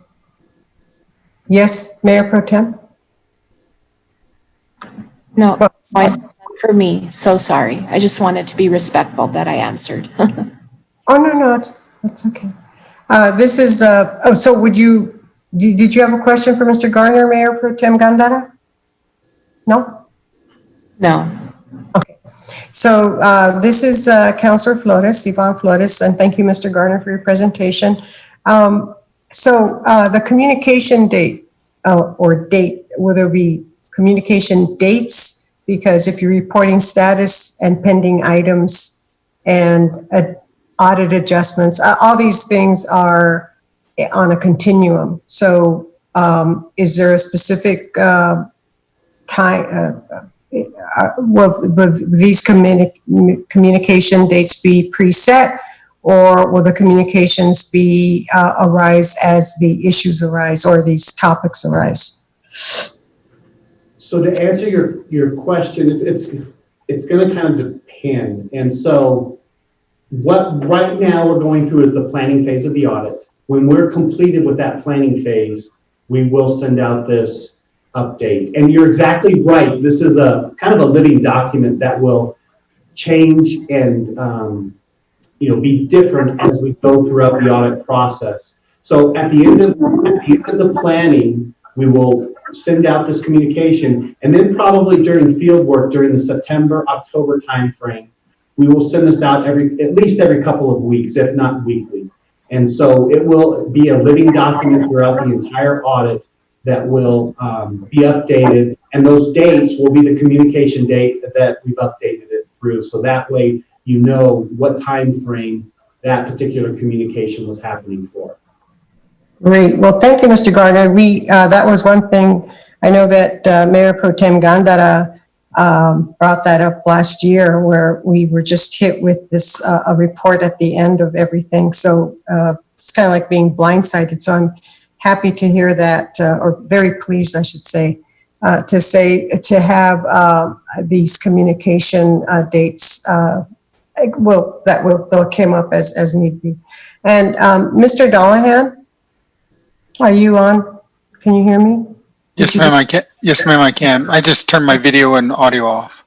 Great. So as far as the auditing, the reporting that the CPA firm will be delivering to our management team, are we, City Council, are we going to be privy to those reports as they come along? I sure would like to know, and I sure would like to be, because at the end of the year, it falls on us, a City Council. So are we going to be continually in the loop along with management, or how does that work? Madam Chair, I would defer to, I can't speak for what the city manager and finance is going to do for the city.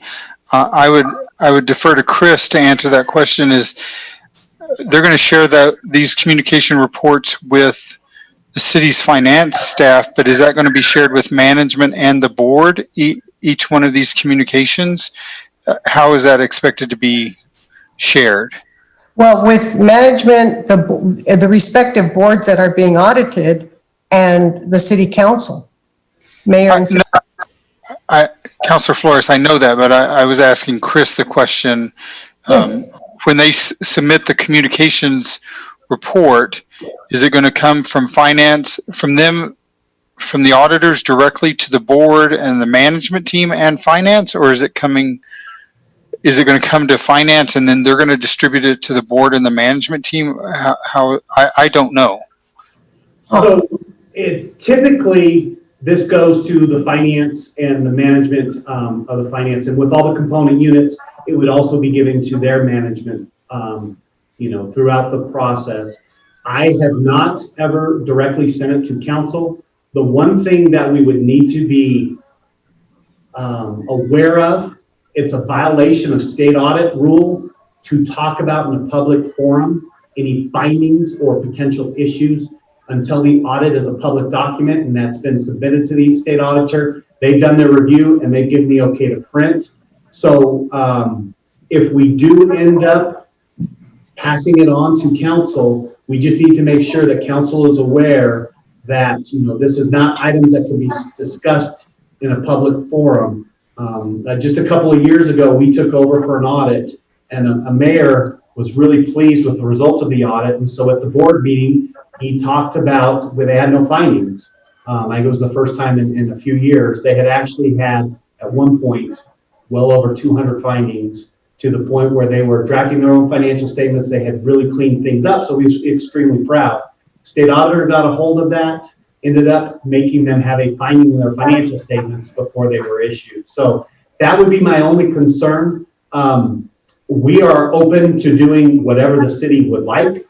My only concern would be is that sometimes when audit findings go out, the whole reason for this communication is to give the finance department a chance to look at them. I mean, you talked about earlier the fact that, in essence, you don't like surprises. None of us do. We don't like surprises. We know the council doesn't like surprises. So the whole reason for this communication is to make sure that we give it to the finance department, because we might not have all of our facts straight. So one of the concerns I would have in presenting it to council is council might be getting information that's not completely accurate, because we're just putting it out there. At this point in time, this is our concern, but it's not a final, finding until the audit's done and we're that we've got all the facts together. So that would be one of my concerns, is that council might see something that really is not accurate. This is just, to me, it's a tool that we are trying to use with management, so that, they are not caught unaware of an issue that we might come up with. So what we could do is maybe modify it, and once management is okay and we're all on the same page, that we could maybe adjust it and send that out to council. We're flexible. There's no, other than it can't be discussed in a public forum, our standards don't prohibit us from doing something like that. So I would leave that up to the city's desire, and we can do whatever you would like. Thank you, Mr. Garner. But as far as the audit updates for the respective entities such as the animal shelter, would those communications be delivered to Mr. Thacker? Yes. Okay, so the department heads, well, the person in charge of a specific entity would be receiving that information, but not necessarily to the board? Okay. All right. That's how I've typically done it, but if we would like to expand that, and after a certain point where everybody's on the same page, if that would be sent out to the board, with the caveat of, board, you cannot discuss this, it's a violation of the state audit rule.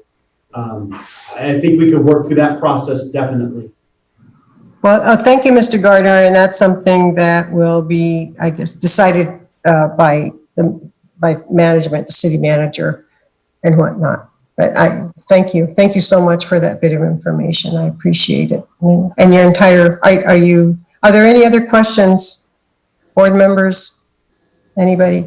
Okay, thank you so much, Mr. Garner. Thank you for your wonderful presentation. It was very informative. Thank you. I don't think he's done, Madam Chair. Oh, you're not done? There's a few things I can go through fairly quickly. I'm so sorry. No, you're fine. It's just that you were done with the presentation. I thought you were, I'm sorry. No, that's okay.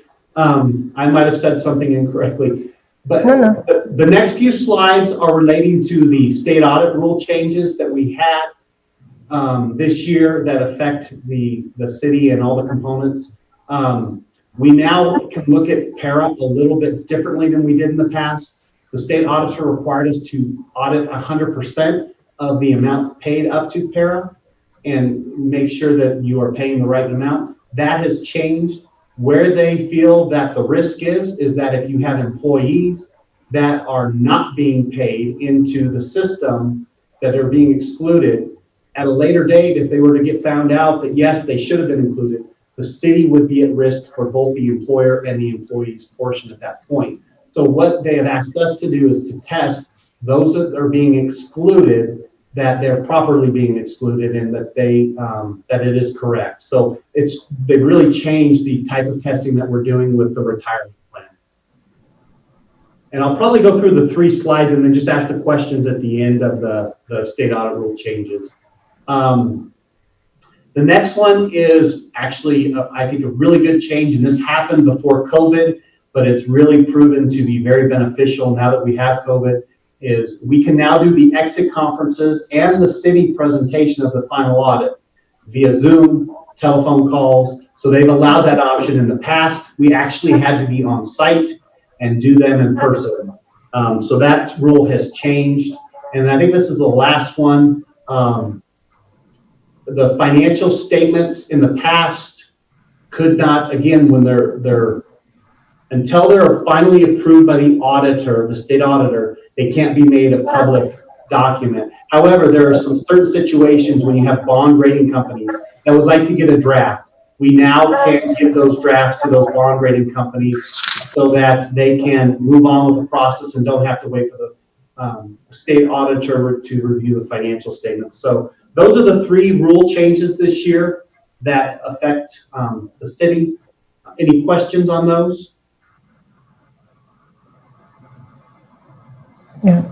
This last rule is the one that touches on my question, so thank you very much. Sure. The next slide is just talking about, Madam Chair, I'm sorry. Oh, I'm sorry. Yes, Madam Mayor Pro Tem.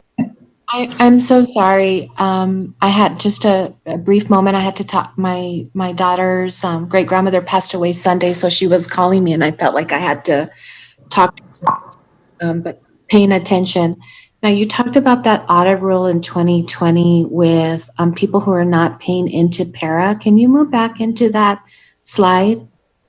I don't understand this completely, and maybe an example of what is currently happening, like at the city, like what would that look like as it relates to a city employee, David, or other staff that's on the call? I guess I'm just trying to understand this piece, and an example would be helpful to me. Sure, and so I think actually I might be the best one to answer this question. Okay, I'm sorry. So, Yes, no, sir. that's okay.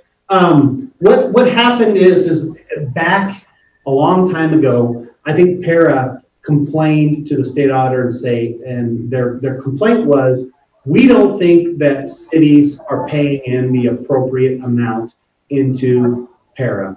And so the rule basically stated that as auditors, they required us to look at your contributions paid. So for example, we would have to go, if your pay is every 2 weeks, we would have to take your pay registers and we would have to recalculate what are the amounts that are getting submitted to para, and if they match what was submitted to your financial records.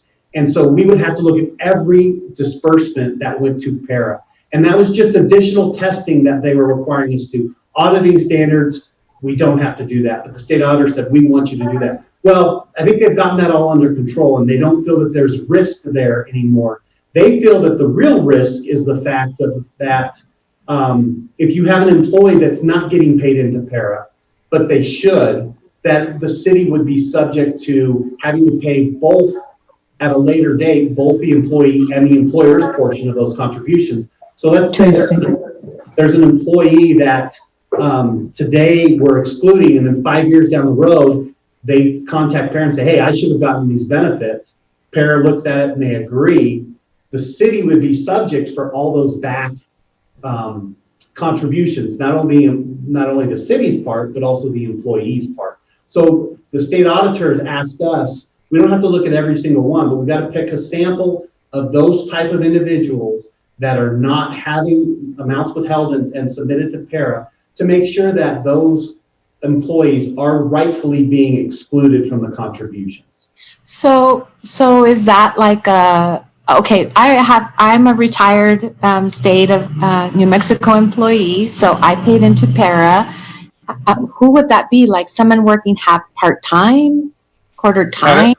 Madam Chair, Councilor Gondra, the examples that I can think of, and this is for, Chris can correct me, but the two examples I can think of is seasonal employees that don't work a full year, though they may be working part-time or full-time, but they only work 9 months out of the year or something like that. Seasonal employees are a para exception, and part-timers who work under 20 hours a week are an exception. So those would not, and I'm sure there are others, I don't pretend to know them all, but that's what would be looking at. There may be some post-retirees who are under the old rule that they've come back to work and they don't have to contribute, but somebody else does. So para contributions are complex. I thank you. I just wanted to make sure, and if I'm being asked to like understand this, right? And I think you are asking the board to understand this, that this piece, I want to know who those employees would be, because I sit on the South Central Solid Waste Authority Board and the Animal Services Board, and the TID. So I just want to make sure that I understand that when it comes, and that I can relate it back, right, to when you all do the audit, that I'm understanding this perfectly. So, or not, no, that's not the right word. Understand. Thank you.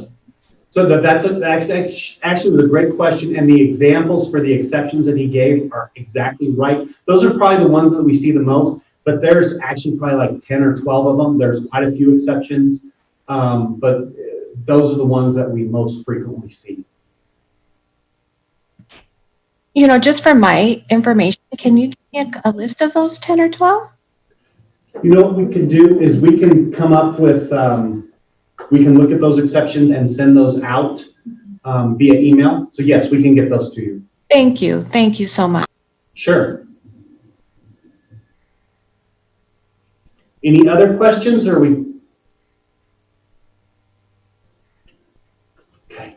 So we'll go up to, the last part is kind of when we're getting into, we talked about that risk assessment because that was a great question earlier. What is a risk assessment? And this is kind of starting into how you play into our risk assessment and what your role is. And so the first thing I want to make sure is that we're going to give out our contact information. When you do contact us, that information is kept confidential. It is in our work papers, and it's only used for audit purposes. We will not, we are an arm of the state auditor, and so if we do have issues that we have to report to them, they have the same confidentiality as we do. But the information will be kept confidential as we go through that process.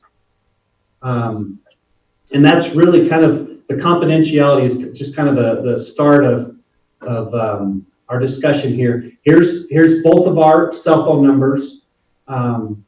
So you can easily get a hold of us. We're, other than this time of COVID, we're typically, neither Heather or I are in the office very often. So we give out our cell phone number to make sure that you can have access to us. And then there's our email addresses. I'll give you a few seconds.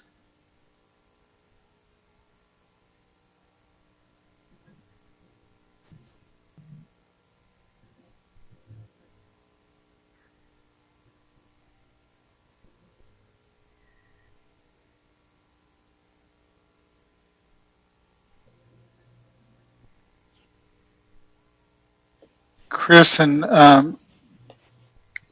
Heather, I'm assuming because this is the entrance conference, you can share the PowerPoint with the board, and if you would like, I can email that to them, and then they can have it for their reference. Yes, there's nothing here that can't be given to the board. So yes, that would be great if you could give it to the entire board and emphasize in there, if you have concerns or things that you want them to look at, their contact info is included for those that weren't able to make the meeting. Does Josie have this yet? Yes, I have it, and I sent it to Animal Services as well. Okay, so I'll ask Bernice to distribute it to the board then. Okay, I will take care of that. Okay, perfect. So and I think this is kind of getting to the final part of our presentation, but if you're aware of any material related party transactions, we as auditors, if it is a big significant amount, we are required to disclose those in the financial statements themselves. And we also have to look at them for, transparency and was the right actions taken. So if you're aware of anything, we would like you to know, or to let us know. If you have any knowledge of fraud or even concerns of fraud, if there's something that you think that just doesn't feel correct, again, reach out to us. If you were subject to any special audits, we need to get that information so that we can take it and the results of those audits incorporate into our risk assessment. And then the last part is if you have any concerns about any type of transactions and that you think that maybe merit some additional procedures, let us know. So we will take all these facts and we will incorporate that with our knowledge, our team meeting, and we will come up with our risk assessment. And basically that risk assessment is the foundation for our audit plan and what we plan on testing, the procedures, the different types of transactions. This again will be the foundation. And like I said, this probably isn't the correct forum to have some of these discussions. So if you do have any concerns, definitely reach out to us. The sooner the better, because we're in the process of getting that risk assessment completed. And it would be good to get those concerns incorporated into our audit plan. So with that, I think that's it. Any other questions on anything? First of all, I'd like to say thank you for the opportunity to work with the city. And then thank you very much for your input, because with these presentations, that input I think makes it more meaningful, because you're probably going to ask a question that somebody else is thinking and just doesn't want to ask. And so, you know, like we very first talked about, we don't always speak the same language. And so that way we can make sure that you understand and are comfortable with everything. So thank you for the participation. I really do appreciate it. Thank you. Thank you, Mr. Garner. Oh, yes, Mayor Pro Tem Gandara? No, I'm just saying thank you. I really appreciate the way by which it was explained. It's thorough. Thank you. Yes, thank you so much, Mr. Garner and Ms. Lucero. Thank you so much for your openness. Thank you so much for giving us your telephone numbers and your, especially I think this is coming from you as a city councilor, and I know that my colleagues, Mayor Pro Tem Gandara and Councilor Beta Stuvey, just might be contacting you with any concerns we might have. And thank you so much for letting us know that if we suspect anything, we can call you and it's all confidential. So thank you very much. Sure. Have a great day. You too, thank you. And thank you for moving us up. We really appreciate it. Oh, sure, of course. Otherwise you'd be here till 5. No, I'm just kidding. Okay, thank you, thank you. Thank you. Okay, so what we did was we actually have, going back to the agenda, we had the ACO reports. We're in item 4. So let's finish up item 4 and then we'll go to item 6. We'll go on to the action items, because that's item 6. We already did item 5. Okay. So the shelter stats activities, Mr. Thacker? Good morning. While it's still good morning, I can say that to the board. Good morning. Everything's going well. The ASCMV Director's Report. Let's see. Everybody see that second slide? All right, great. The current count for the Animal Service Center is 238. You see the breakdown with dogs and cats there. This is a huge difference than the 685 we were at last year. Literally a breath of fresh air, so to say. So we're glad that the animal control and the public continue to work with us in limiting the animals that are coming in. We're able to treat these animals the best we can and get them out as soon as possible. So the intake for the dogs and cats. One moment, I gotta move my picture.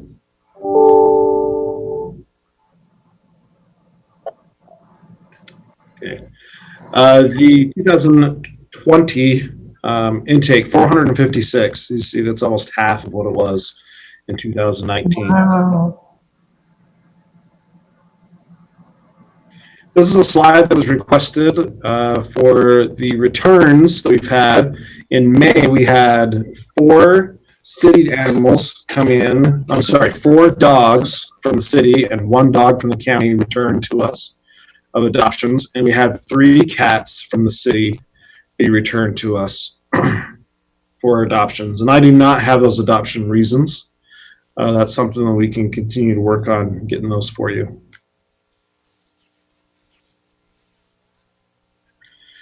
So everything is low. One of the biggest ones is it's just hard to get people into the center and to adopt. As you can see, our adoptions 54, down from 169 in 2019.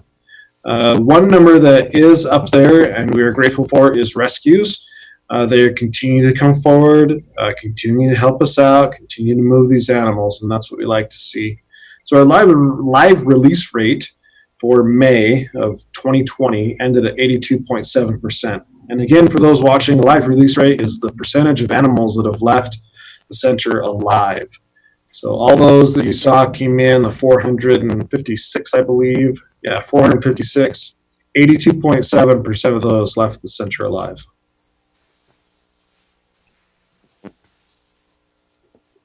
Total visitors in May was around about 500 individuals. Again, this number is a lot lower because people have to make an appointment to come in, and two, there's only a maximum of 2 people that are allowed in the center. 2 people in a group, I should say, are coming in. So that's why that number is lower. And that concludes my report. Are there any questions? Any questions, folks? Madam Chair, I hate to ask a question since we're way over, right? But I feel like I have to. No, go. Thank you, Clint, for your presentation. I know that I've been seeing, obviously we get the pet of the month, and I think that's really important. And I believe that last time we asked about how we can increase, and you post things on Facebook, but I'm wondering if there could be more of a move to do maybe a virtual tour of the dogs and cats that are up, highlighting them more often, and not just one, but several, and just encouraging people, to look at that in different platforms, I think would be important to include. Maybe someone mentioned the PSAs, right? The doing PSAs. I know through Brinkley, you have or did at one time have a campaign, but I'm wondering how they can help us sort of build on that in some way. Now I realize that our budget is really tight, but I think given COVID and how this is going to continue to be an issue, probably well into next year, we probably need to pivot a bit more and try to change the manner by which we are sort of advertising the number of pets, who they are, names, those sorts of things. Well, definitely go into a virtual platform. We have all of our staff, because we have lower numbers, our staff has been challenged and requested to continue to take videos of the animals that are in care. I know that there was at least 3 videos shared last week of different animals with staff interacting with them. There's an awesome picture of Amy with the dog that's been a little grouchy, but she's been able to get it out and it's on her lap. And so she has video of it, taking treats from her and everything. And you're right, it's a great opportunity. So staff has been challenged with that, told that if they have downtime, then that's what they're supposed to be doing. Another one is, you're right, we did have a program campaign with Wilson Binkley. Because of the shortfall of our budget, we had to suspend that. But if we can get some additional funding that we're requesting today, we can start doing that definitely in the next fiscal year.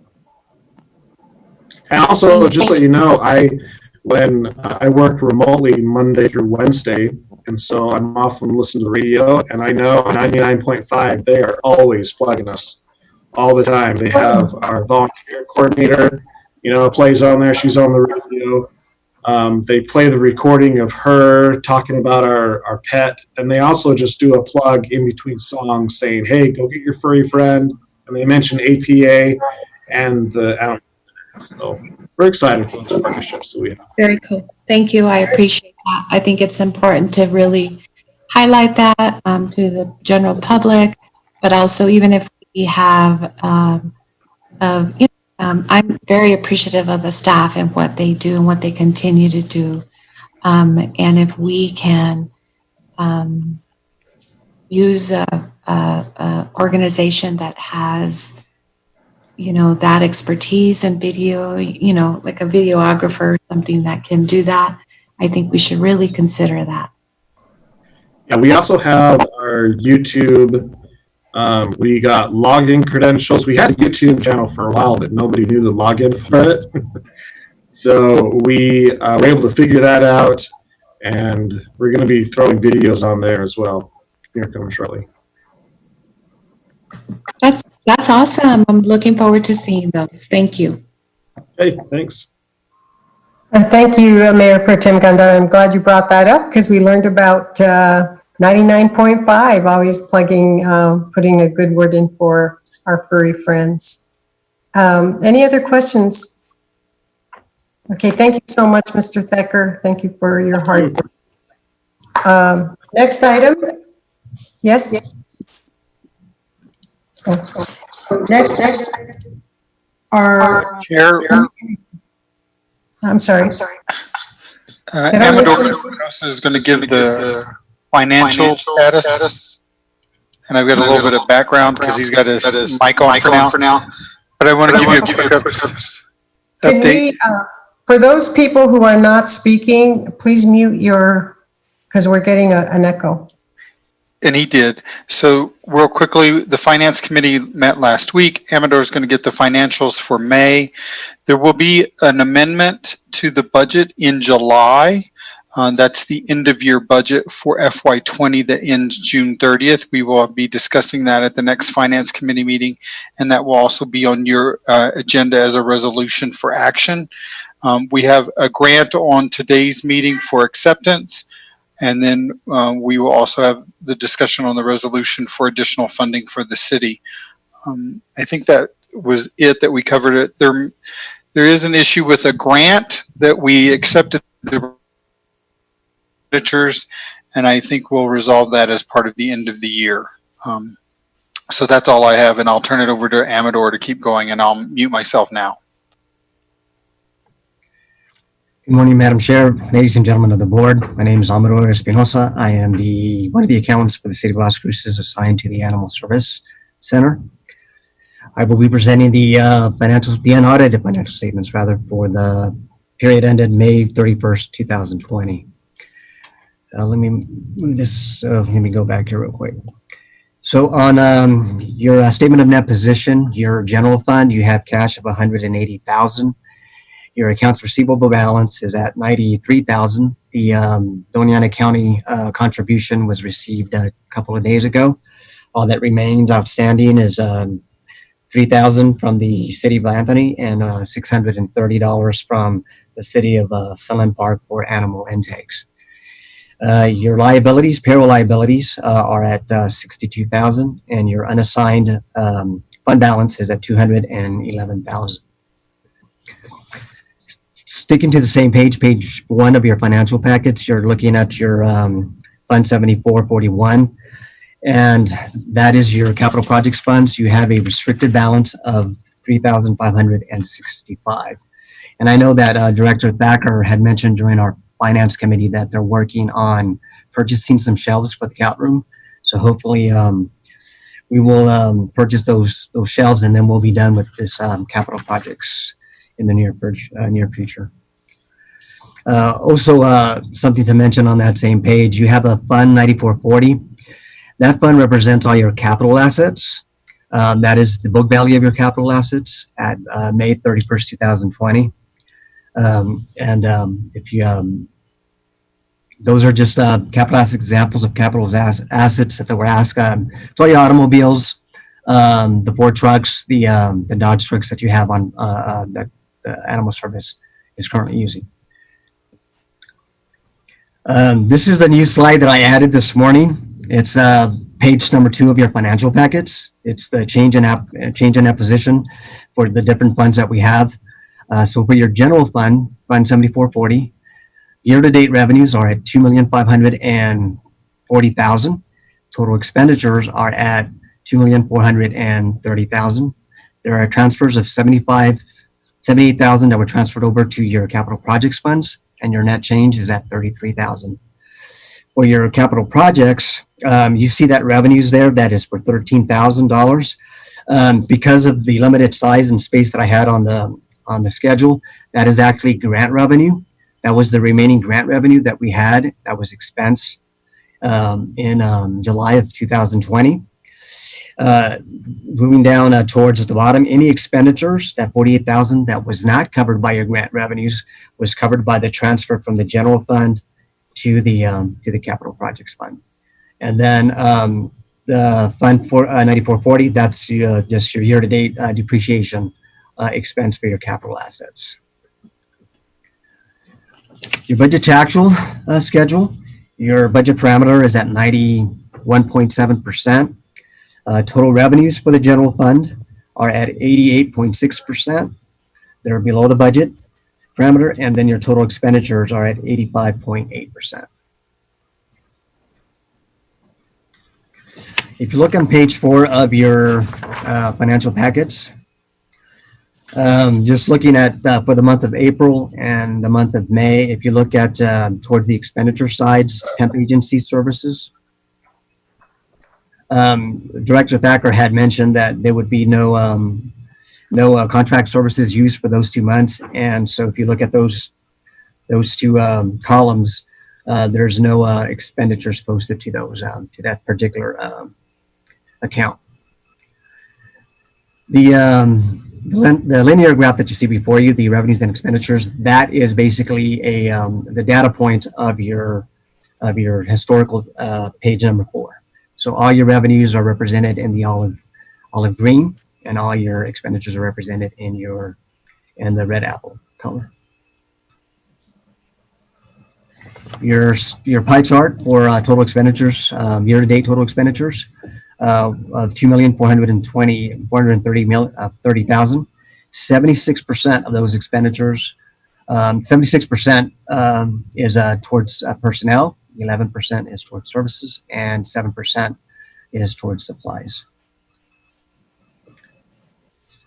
Any questions? Any questions? I have a question, Mr. Espinosa. Thank you so much. So I'm looking at the pie, and I'm just curious if you could go back to it's page 6 on the what we got in the packet, but it's the percent of total expenditures. If you could go back to that. If I can get my if you can. Someone help me out and call, because I lost my full screen on this, and so. Maybe if you hit escape, it might help. I tried to do that. No? There we go. And let me just call out that presentation again. Oh, I exited out. I'm sorry. Oh, well, anyway, if Emmanuel, you might. you may have to stop sharing and then restart sharing. Yeah, but I accidentally also closed the presentation, so I have to go in and do the presentation. Well, let me, maybe you can, it's the pie, and it's the one that says 76% personnel, and then going clockwork, it's temp agency services, points 2% to the red slice, and then repairs and maintenance points 1%, points to the green slice. And then services is 11%, and it's, the number is there. The next is supplies, and then it says insurance. So, but there's no arrow pointing to anything. It's not inside the slice because it's tiny, it's 2%. And then there's other, which is 1%. So is insurance the orange slice? Yes, ma'am, it is. The insurance, the orange slice does represent the 2% insurance, and then the slide right next to the slice right next to the left is the other 1%. Yeah, and what is other? What does that? Is just odds and ends, miscellaneous, and what exactly is that? And what is that 1%? What does that represent in dollars and cents? Do you know? I would have to actually get back to you on that because it is a consolidation of different various accounts that roll up into that other account, other classification. So I would have to get back to you and get that information. Yeah, but okay, so but 1% of 2 million is what, like 200,000? Um, 20,000, Madam Chair. Is it 20,000? Okay. Okay. All right. I just wanted to see, just accounting wise, where all that is. Thank you so much, Mr. Espinosa. Does anybody else have any questions? Thank you. So we'll go on to our next item, which is executive, which is mine. Where are my notes? So we met, and Lynn Allen's, I think the first item that we was a meeting with Commissioner Sanchez, Commissioner Allens, Clint, and myself, Director Thacker. Mr. Commissioner Allens had the first question. He wanted to know about the ACO's reporting and the different differences between the county and the city, and that was explained. My question was about getting stats or information on when we are going to be moving, not moving, but breaking up the joint powers agreement. And as Mr. Dollahan explained, I don't know if we were on the record or we were just talking before we got started, but it looks like that's already in process. Is that correct, Mr. Dollahan? But anyway, that's part of the report. So anyway, and then,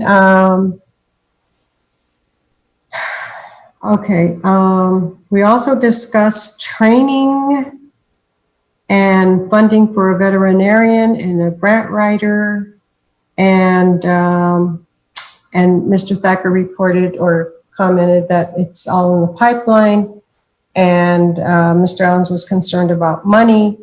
And Mr. Thacker reported that there were grants, funding, and in 5 years we'll probably be fully staffed, and would like to see a chunk of that change go to operations for sterilizations, and set it up on a sliding fee scale or based on need to have free sterilizations.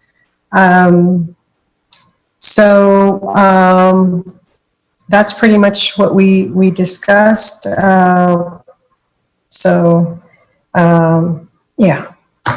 There's more details, but I think that's all. We covered those topics in our executive committee meeting, and then we covered a lot of the items at today's meeting. Any questions? Okay. The next committee report is facilities, and that's Mayor Pro Tem Gandara is the committee chair. Yes, we did meet. We meet the first Thursday of every month at 8:30. Obviously, it's virtual. The bulk of our communication was about the facility in general and the improvements that are happening with the HVAC. Things are going very well. And Mr. Thacker is on the line, and could, I looked and looked for my notes. I can't find them, but so he always saves me, because I want to say that the completion date is in July, and it looks like we're going to make that deadline. Yes, by July, everything should be completed. A quick update to when before we talked is they are moving over the surgical area.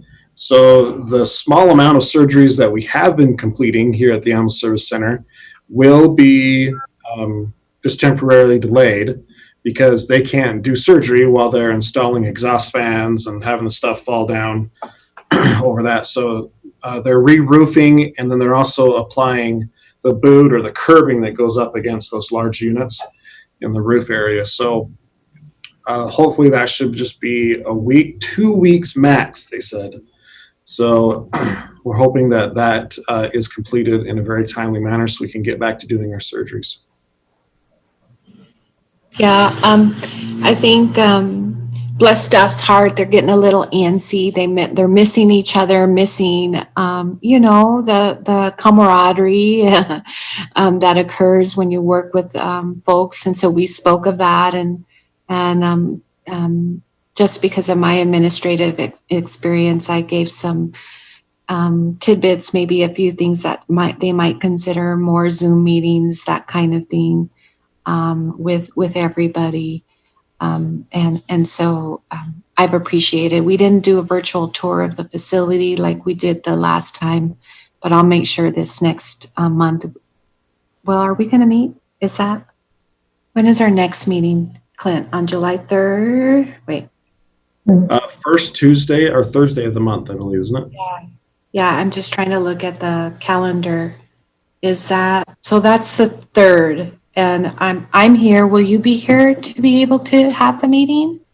Actually, the first Thursday is the 2nd, and yes, I'll be here. Oh, excuse me. Yes, the 2nd. Okay, cool. I'll make sure we have a virtual tour of the facility, having him show me the animals and such, and I'll report back next month. Thank you, Madam Chair. You're welcome, Mayor Pro Tem. Thank you for your report. Next is the CFPP report. Who's reporting on that? Anybody? I am. This is Jean Gilbert representing the coalition. Yes. And I think Bernice or Clint are going to put up the PowerPoint.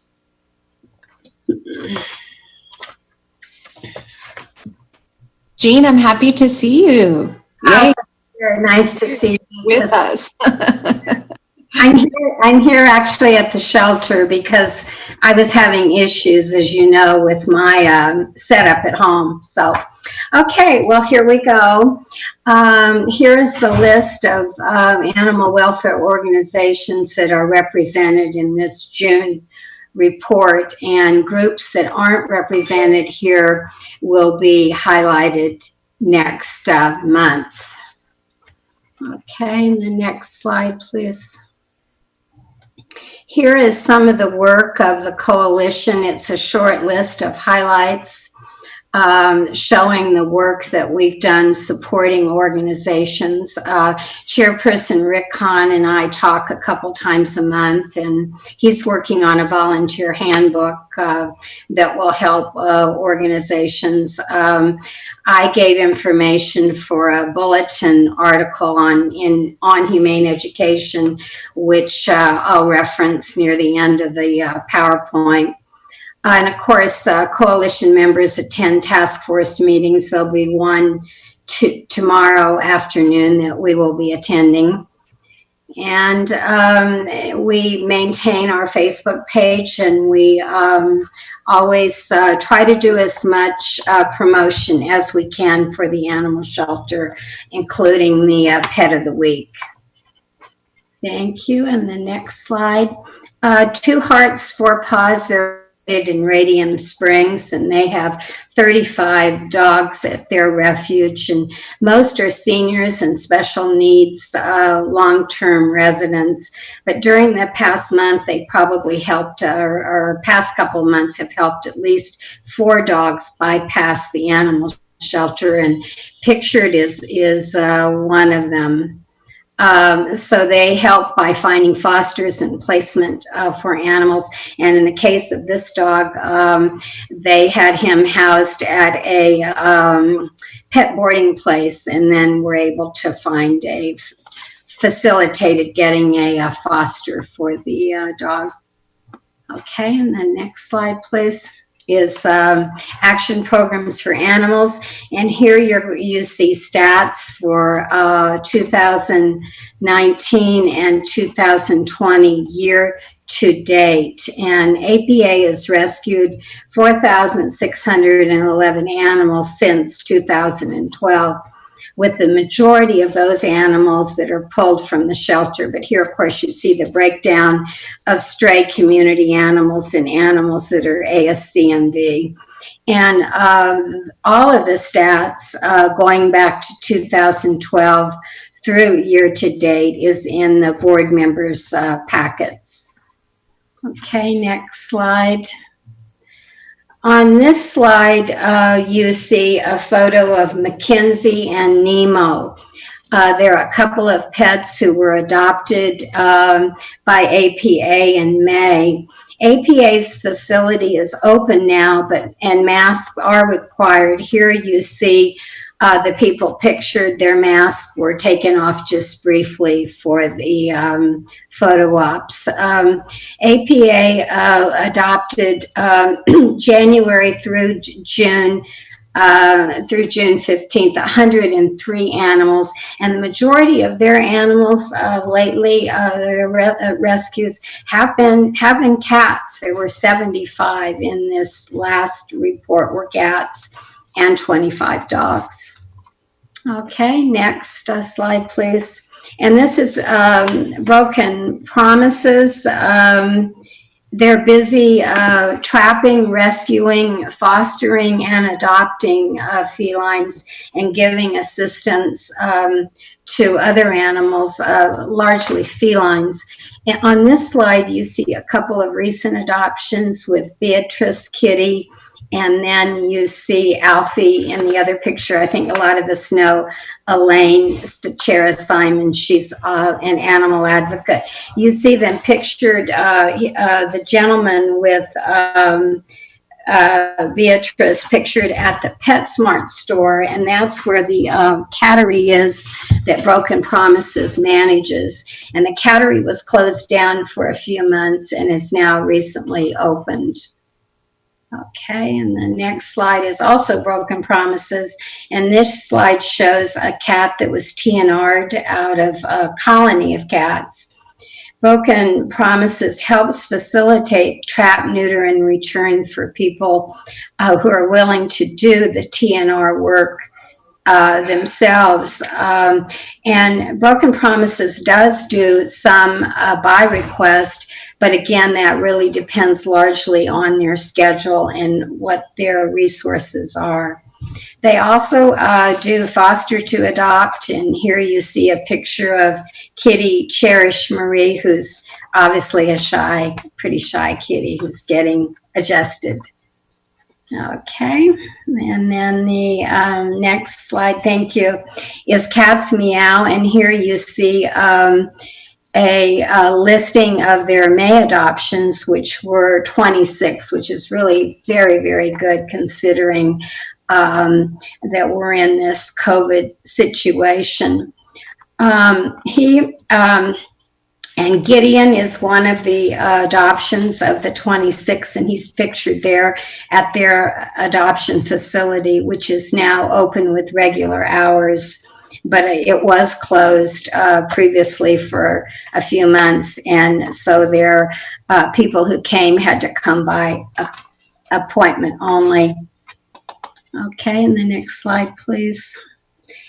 Cats Meow has taken in a lot of kittens as well, and I think in the last report I had included in board members' packets that they had as many as 75 kittens, and some of them are bottle babies like this one here that ASCMV facilitated with Cats Meow and getting the special care that this little one needed.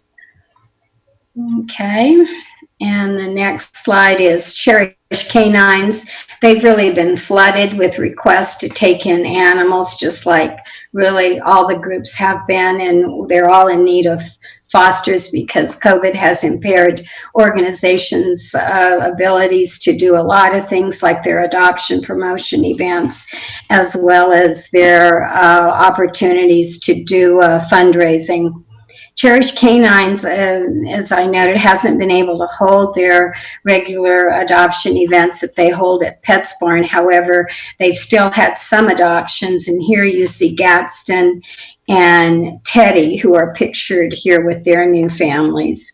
In addition to foster and adoption work, Cherish Canines is also involved in rescue and transport work, and they do a lot of networking for animals here in our area. Okay, and the next slide, please, is also Cherish Canines, and Bella is a Cherish Canine dog who escaped from her home, and they tracked her for something like 4 weeks. They actually even used field cameras to track this little guy till they finally got her. So I thought that was a pretty remarkable story. Okay, and the next slide is, here you see adopters pictured here at the Animal Services Center. This is the Doña County Humane Society's Pet for Seniors program, where the adoption fee is waived for seniors who choose to adopt from the shelter here. Yeah, it's a wonderful program they offer. Here, this is about Doña County Humane Society and SNAP, Spay Neuter Action Program. They received a nonprofit emergency grant in May from the Community Foundation of New Mexico and United Way of Southwest New Mexico. And the grant comes at a time, as we all know, of great need for spay neuter assistance for SNAP and pet retention work that the Doña County Humane Society does through their Animal Relief Fund and their Rough to Ready program, which is their training and socialization program that they offer free to people who adopt animals here from the animal shelter. So the funding is all going to very good programs. Here is the Humane Society of Southern New Mexico, and in addition to HSNM's Pet Helpline services, the organization also offers foster adoption and humane education and other programs. And here you see the HSNM did some fundraising where they could comply with COVID restrictions, being here that yard sales where you can do a fair amount of social distancing. And here you see pictured Frank Bryce in the white shirt, who's president of the Humane Society, and standing is Jeff Murphy, who's a board member of HSNM, and then Joanne Covey, who is seated. She is a member of HSSNM. Okay, and the next slide, please. Due to COVID, and the HSNM has started an online education program, and I really personally want to promote it because I'm leading it, and also because our opportunities for working in the schools and the Boys and Girls Club and all of those kinds of opportunities certainly don't exist right now. So we're encouraging people to go to our website, where there are a number of stories that kids can read, and then activities and things they can do. And for kids that do participate and families that do, if they will just write us and we give the information on the website, we will send them a packet of books and just prizes and things for rewarding the children and families for participating. Here you see a couple of books, and it's just a sampling of, there are actually 10 read aloud stories posted right now. And that one is It's Raining Cats and Cats. And it's a wonderful story for children because it emphasizes the importance of spaying and neutering our pets. And then the Can I Be Your Dog is a good sort of animal shelter rescue kind of story. So anyway, we really encourage people, and I hope you as members of the board will please help promote that. We would certainly appreciate it. And then the last slide states kind of the obvious, that we all know that it is kitten season right now. And so we encourage people to go and come and see the kitties here at the shelter and all the other worthy animal rescue organizations here in Las Cruces that foster and promote the adoption of rescue animals. And the phone numbers listed are for the coalition. The first one is our chairperson, Rick Hahn, and the second number is mine. If anybody has any comment or input, they can contact us that way. And I don't know if any of you have any questions, but that completes the coalition report on animal groups. Thank you.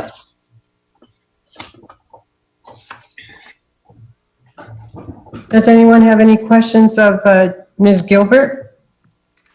None? Thank you so much, Jean. Yes, Madam Chair, I do. Oh, I'm so sorry. And Tessa, Yes. I'm sorry. Who was it? You who had is it just you? Not just you, Councilor Betastubi. Yes. Thank you, Madam Chair, and thank you, Jean, for that report. How are the different agencies doing as terms of capacity with their programs right now? Since we haven't been taking in quite as many animals, what are your capacities looking like? Well, and of course, I try to report numbers as much as I can every month for the board members' packets, but I do know, call it anecdotal information, because I also follow, I see your cute daughter there. Hello. Anyway, hi.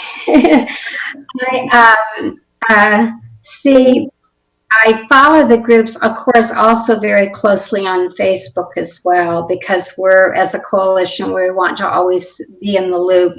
And so I'm seeing, talking to people in person as well as their comments on Facebook. And then the record, the stat gathering that I get is that there is definitely, if you want to call it spillover, whatever, but there is an increase of requests for animals, and some people are saying they're seeing more animals that are abandoned as well. So whether it's circumstances for people, financially, we know this is a difficult time for people economically. So Thank you. And with your report, I'll say we have an interested party for the book. Great. So I'll be sure to copy that link and showcase it to others with the summertime. All projects and different activities will be liked by a lot of families. So thank you, Jean, and thank you, Madam Chair. Those are all my questions. You're very welcome, Counselor. And any other questions? If there are no other questions, thank you. Sorry, one more about the abandonment.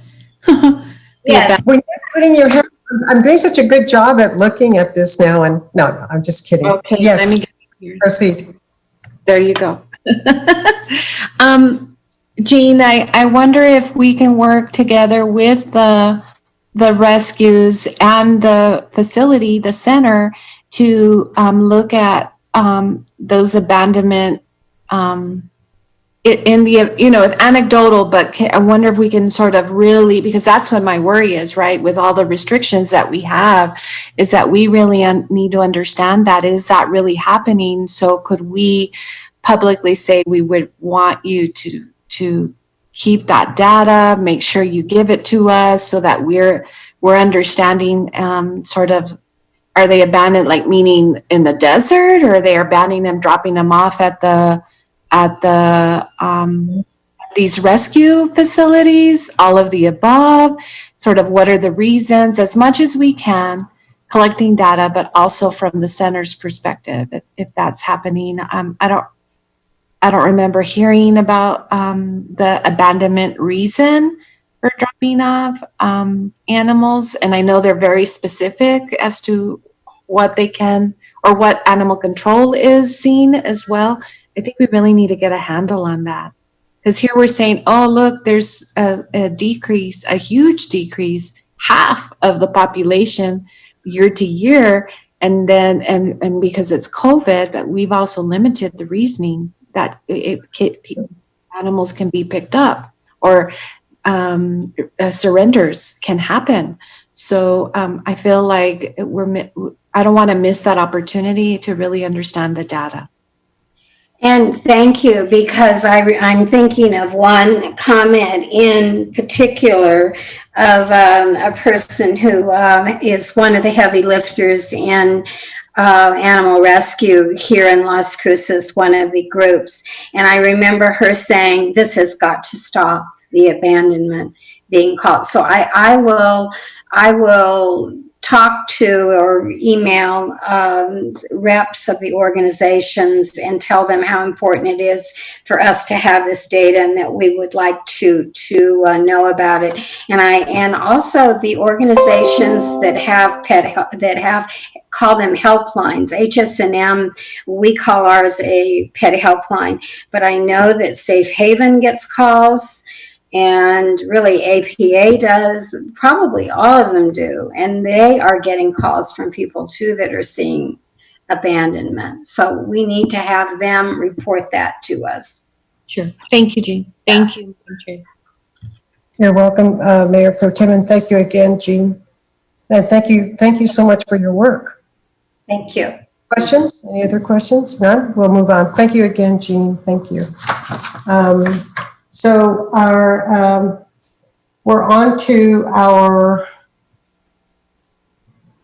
action discussion items. No, we're on to action items, Madam Chair. We're on, yeah, I just saw, yeah. We did our discussion. So, okay, let's go into our action items. So on this action item, Madam Chair, item number A, resolution 2020, the agenda says 2020-13. It needs to be amended to be 2020-15. Okay. And Mr. Dollahan, I need your assistance on this. How do we go about procedurally? Madam Chair, what I would recommend is you get a motion and a second on the floor to approve the resolution, and then we'll take a motion and a second to amend the number, and we'll vote on the amendment, and then we'll go back to the main motion. Okay. Madam Chair, Yes. Commissioner Sanchez. Yes. I'd like to make a motion that we approve resolution 2020-13 to accept the $9,000 Best Friends Cat Life Saving Mentorship Funds. Second, this is Cassandra Gandara for the record. It's been moved by Commissioner Sanchez and seconded by Mayor Pro Tem Gandara to accept the $9,000. And did that motion include the change from 13 to 15? No, we'll do Madam that Chair, next. This is Commissioner Sanchez. I was then going to go ahead, now that we've had a motion and a second, I'd like to make another motion that we amend the resolution number as listed to be changed. Don't we have to vote on the first motion? No. No, that's on the main approval. We do the amendments and then we go back to the main approval. Okay, I'm sorry. Proceed, Commissioner Sanchez. No worries. Madam Chair, I'd like to make a motion that we change the resolution number from 2020-13 to resolution number 2020-15. It's, okay, that's your motion, and there's a second? I'll second. Okay, there's a motion and a second. The motion to change the resolution number to resolution 2020 from 13 to 15. So it would be resolution 2020 hyphen 15. And it's seconded by Councilor Abeyta-Stube. And we need a vote on that. Madam Chair, I'll call the roll. Commissioner Ellens?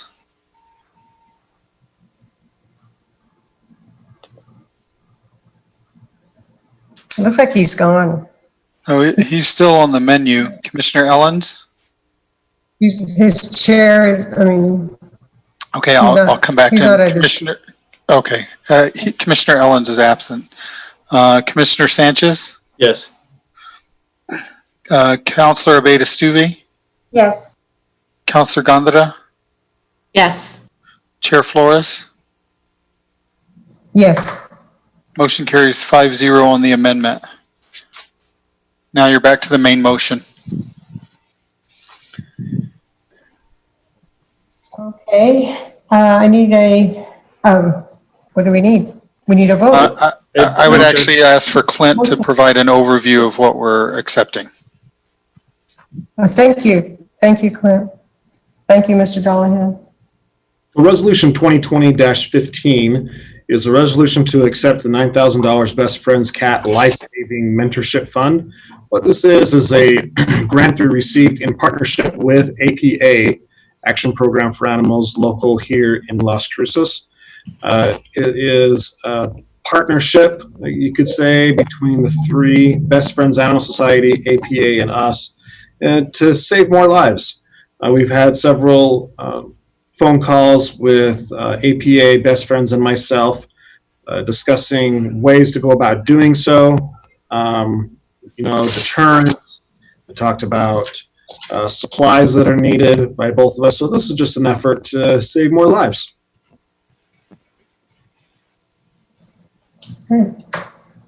So do we have a motion? May I have a motion? You already do, Madam Chair. All you need to do is call the roll unless there's any other discussion. Well, that's what you were supposed to do, David. You don't have to wait for me. Okay, I want to follow the chair's lead, so I'm going to call the roll. Commissioner Ellens is probably still absent. Commissioner Sanchez? Yes. Councilor Abeta Stuvey? Yes. Councilor Gondara? Yes. Chair Flores? Yes. Resolution passes as amended, 4-0, with Commissioner Ellens absent.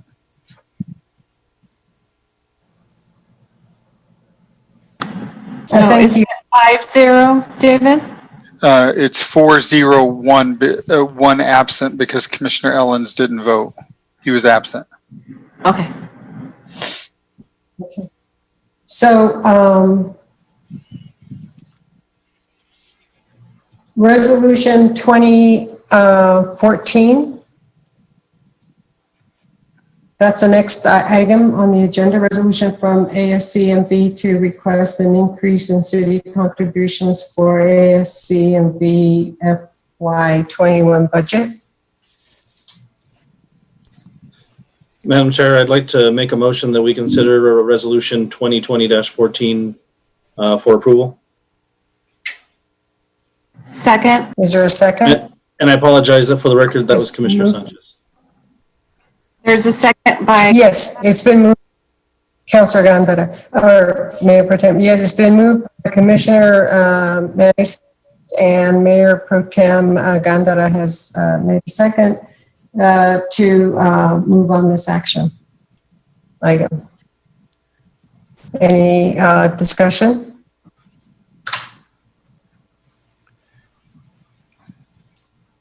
Mr. What happened? Okay, thank you.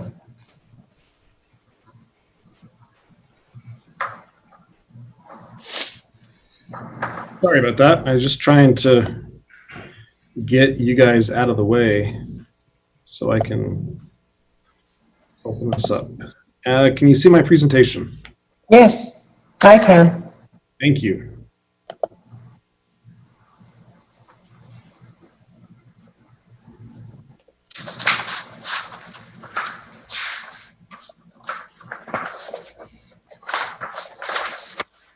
So I thought a brief history, really quick, to go from where we were at to where we are now would be advantageous for us. So in April, if you remember, the ASCMV came to the board with a proposed budget. This budget was basically our dream budget of everything that we needed to be bigger and better, had multiple positions in it. And then, as you know, COVID-19 struck and pandemic and pretty much halted that budget. We really had to do some grassroots finding of where we wanted to be.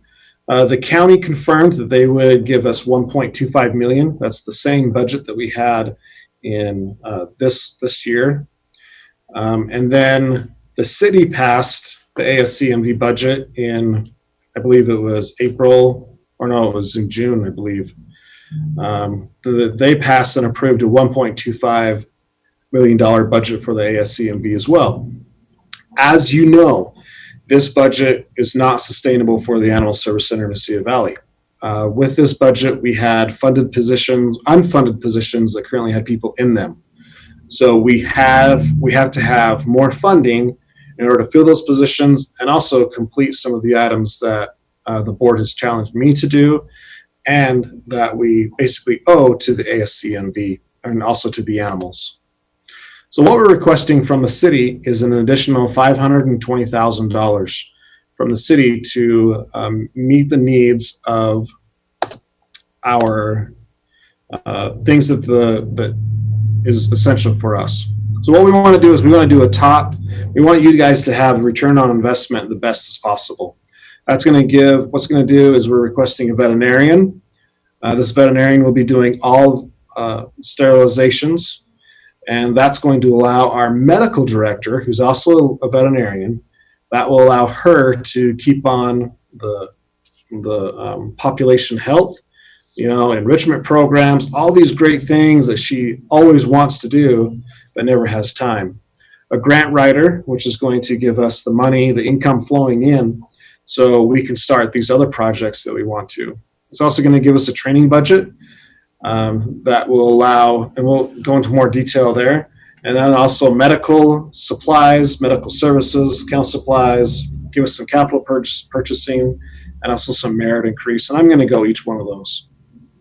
So we're asking for $86,288. This is a classified employee object code.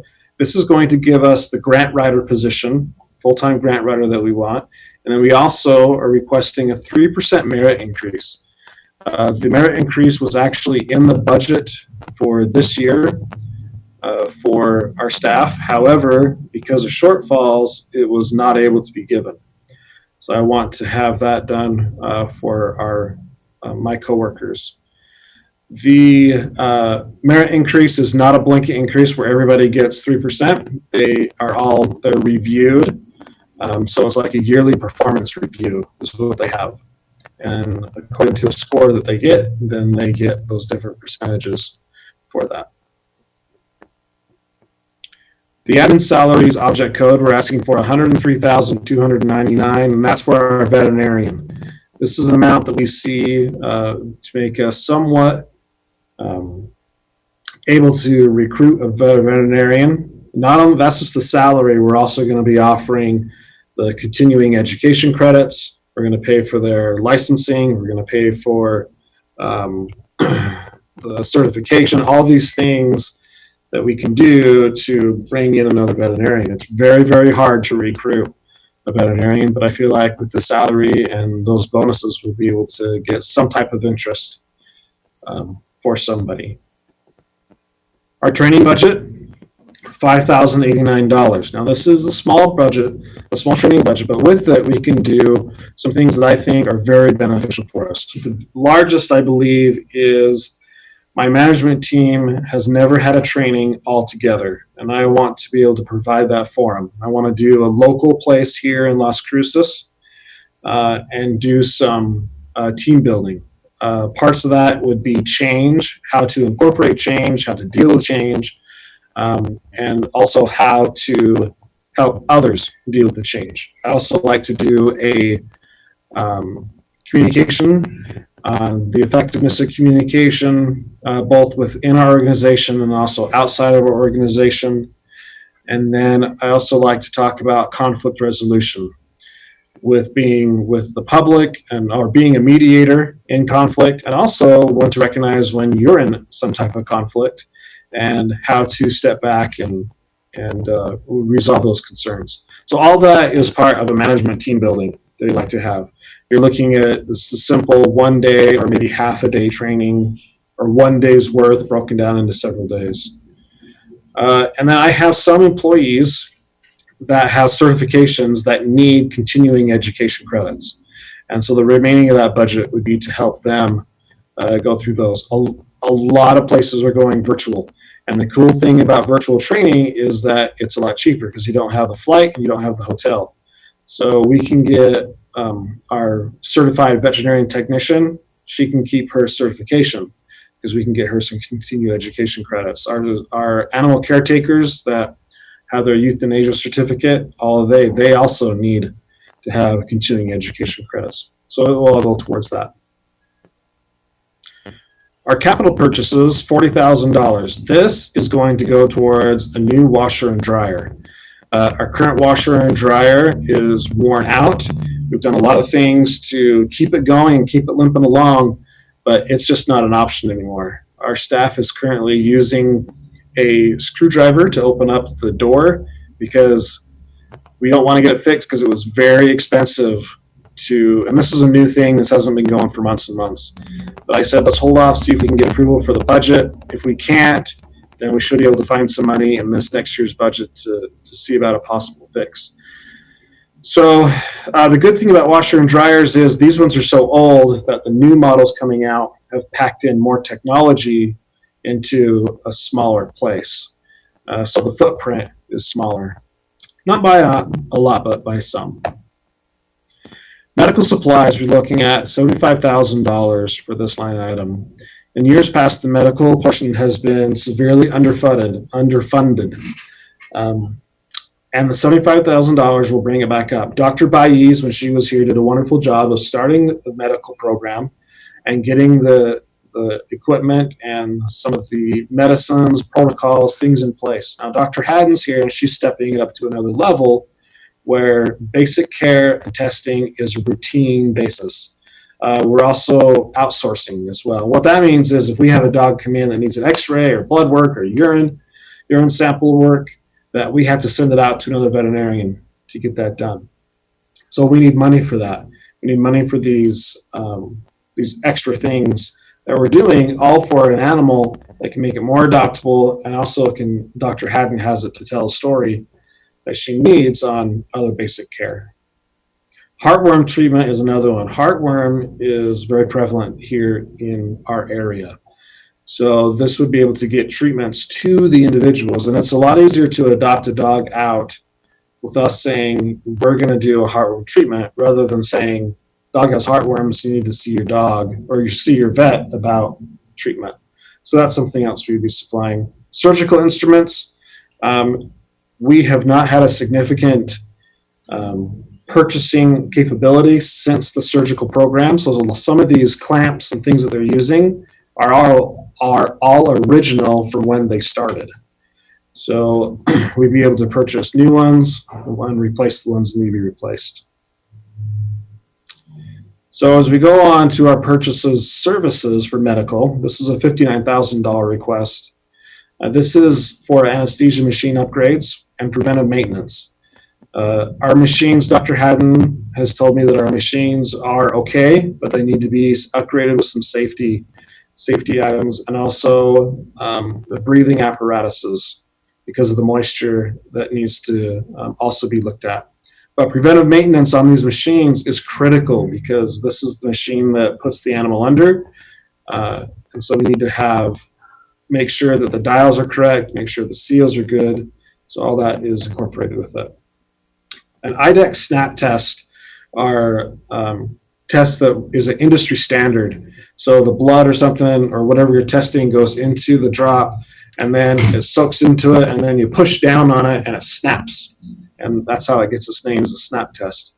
These are incredible because you don't need a special machine to read them. It's just 2 dots or 3 dots that come out, says it's positive or false for it, very straightforward. So those are to continue to purchase those. We currently are purchasing them, but we need the extra funds to purchase more, because the more we have, the more testing we can do. And then microchips. We need to continue to give microchips and offer that services to the community, and also to all of our adoptable pets here. Now, the purchase services for the kennel, that's $34,090. This is basic general kennel items that we're looking for. Pest control is a big one. We have done a very, very good job of getting pest controls under control here at the center. Last year, I told the pest guy, I said, you come as many times as you need to, let's get this under control. And it's mostly the cockroaches was the issue. But now you're lucky. It's only if you are really looking for them, you're seeing them. So we're very proud of that, and we want to continue that height and level as much as we need. And so that is an additional cost for them to come. Apex is the business that continues to work our cameras, our impound gate, and the door for the older portion of the center, not the new part. The new part is handled by somebody else. But last year we had to purchase a brand new gate. That was expensive, and now we want to do some preventive maintenance on it so it can last longer. So that money will go for the preventive maintenance, the possible replacement or the repairs of any of our doors, locks, and preventive maintenance on the gate as well. That line item also is our computer software we're going to continue to use, and our health certificates. Anytime an animal is going to be going across state lines, it has to have a health certificate. So all of these rescues that we're doing, where we're sending 30, 40, 50 animals, each animal has a health certificate. And so if we're increasing our rescues, we have to increase things that are impacted by it, and health certificates is one of those. And that's a per certificate charge as well. And then it's basic kennel services. We're talking the mops and the squeegees, the foamers, the hoses, the sprayers, all these things we need to have a supply of.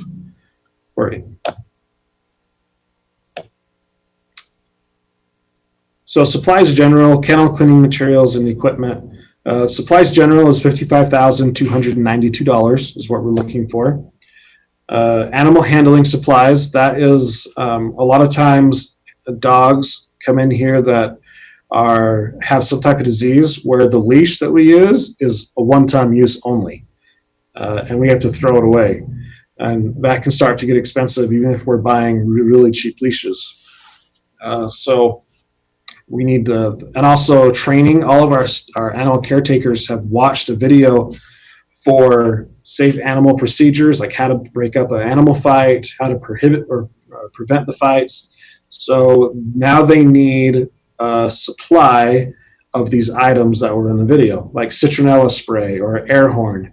We currently have them for the staff that are working, but we don't have a supply of them. So we like to have those ready on hand. So when an air horn is used, we want to be able to grab one instead of having to purchase one and wait for it to come in. So just have a supply of these items on hand. Our building maintenance supervisor does an excellent job, but he needs the funds to be able to continue to keep our animal shelter, our animal center up and going. So all these supplies that he purchases, everything from, like, we're trying to install some plexiglass fronts for some of our areas. So he would be the one that would go and purchase that and install it. All these things like that are extra. These little things are all going to be in that supplies general. So the total increase that we're requesting is $520,255. Now in review, that's going to get the veterinarian that the board challenged me to find funding for. It's going to get us the grant writer. It's going to get us funds. It's going to get us to the minimal medical funding that we wanted, the minimal kennel funding that we need, the new washer and dryer that's so important for us. We're going to get our training funds to make management better and how we handle things, and also keep individuals who have certificates so they can continue to get those continuing education credits, and also a merit increase for the staff. Okay. I'll now entertain any questions you may have.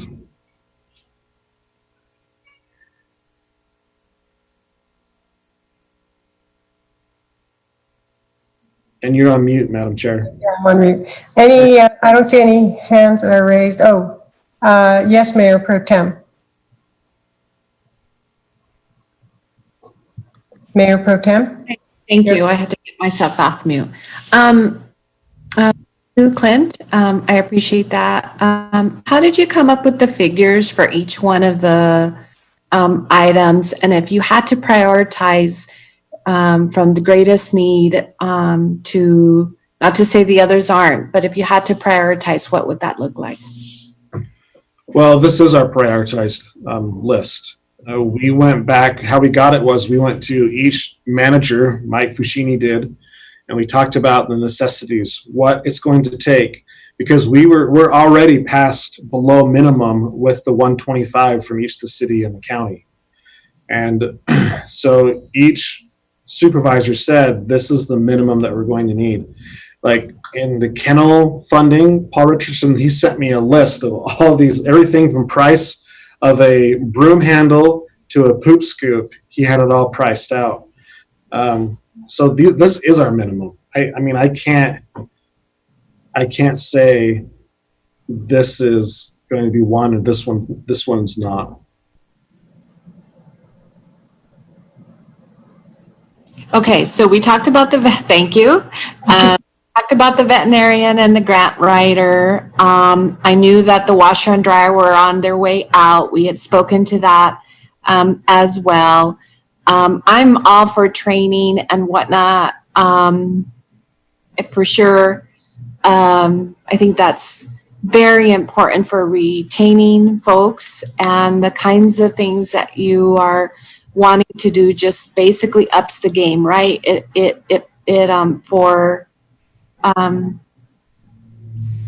Professionalizes even more your organization, and I think that's important. But I know I didn't expect it to be 520,000. I thought it was more like half of that because of the difference, right? The faux pas we had entering into budget cycle with the city and our portion of it, right?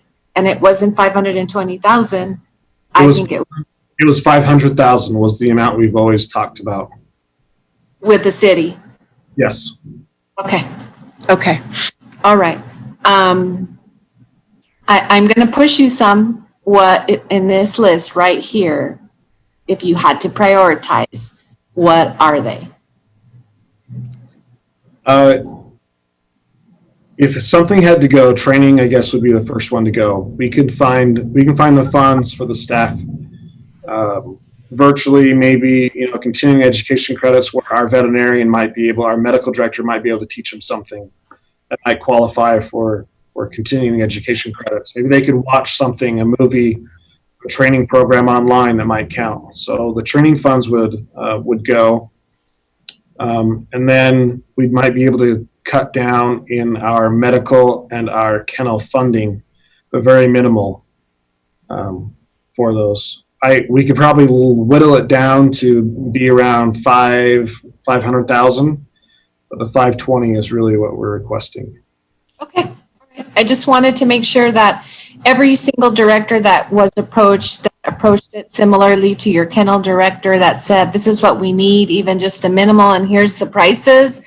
I want to make sure that the directors did that you just didn't get one a certain way and not ask, or your expectation was from other directors to give not only what you really need.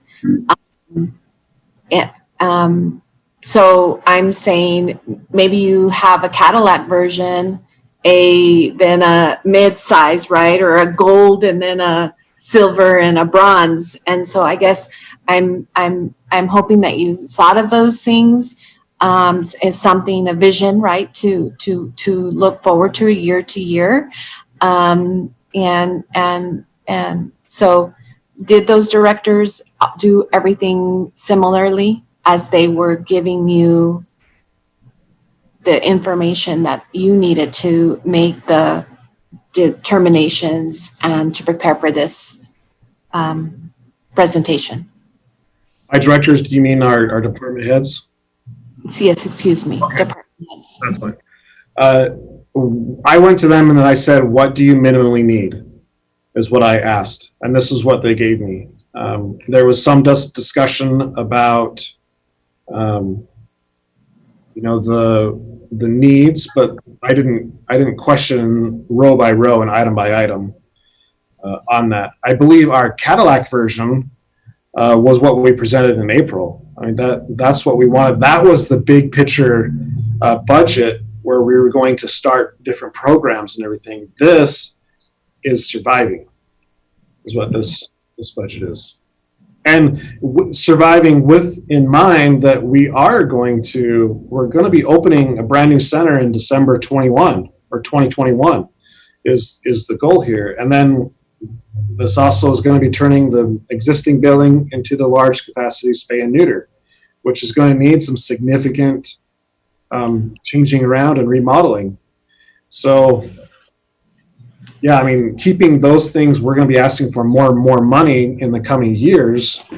So this is a lower budget, which we can live with and sustain us as we go through the big picture that's further off. So your deputies' heads did give you cost estimates for each of the items that they were requesting. I mean, I know Paul did, but Dr. Haddon worked closely with Mike Fucini to get the figures together. I'd have to talk with them to make sure that actual money amounts were back and forth, actual figures. Yeah, I'd hope that you do that and you would check line by line. I think that's really important as you're crafting this, that we understand that this is based on today's prices, if you will.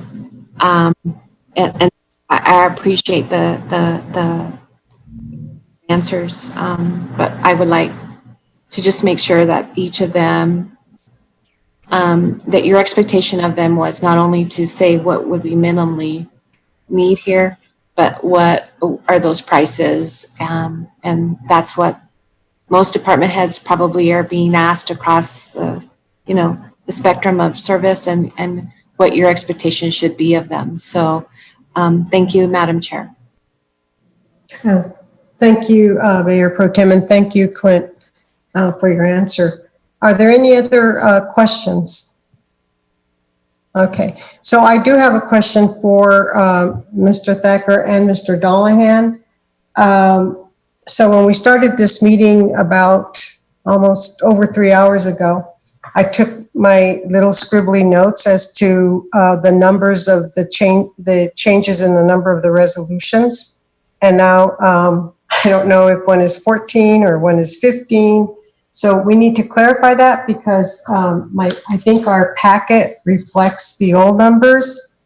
And somehow, so I need to know whether resolution 2020, the animals, the gift from the best friends, what number is that? What resolution? 20-15.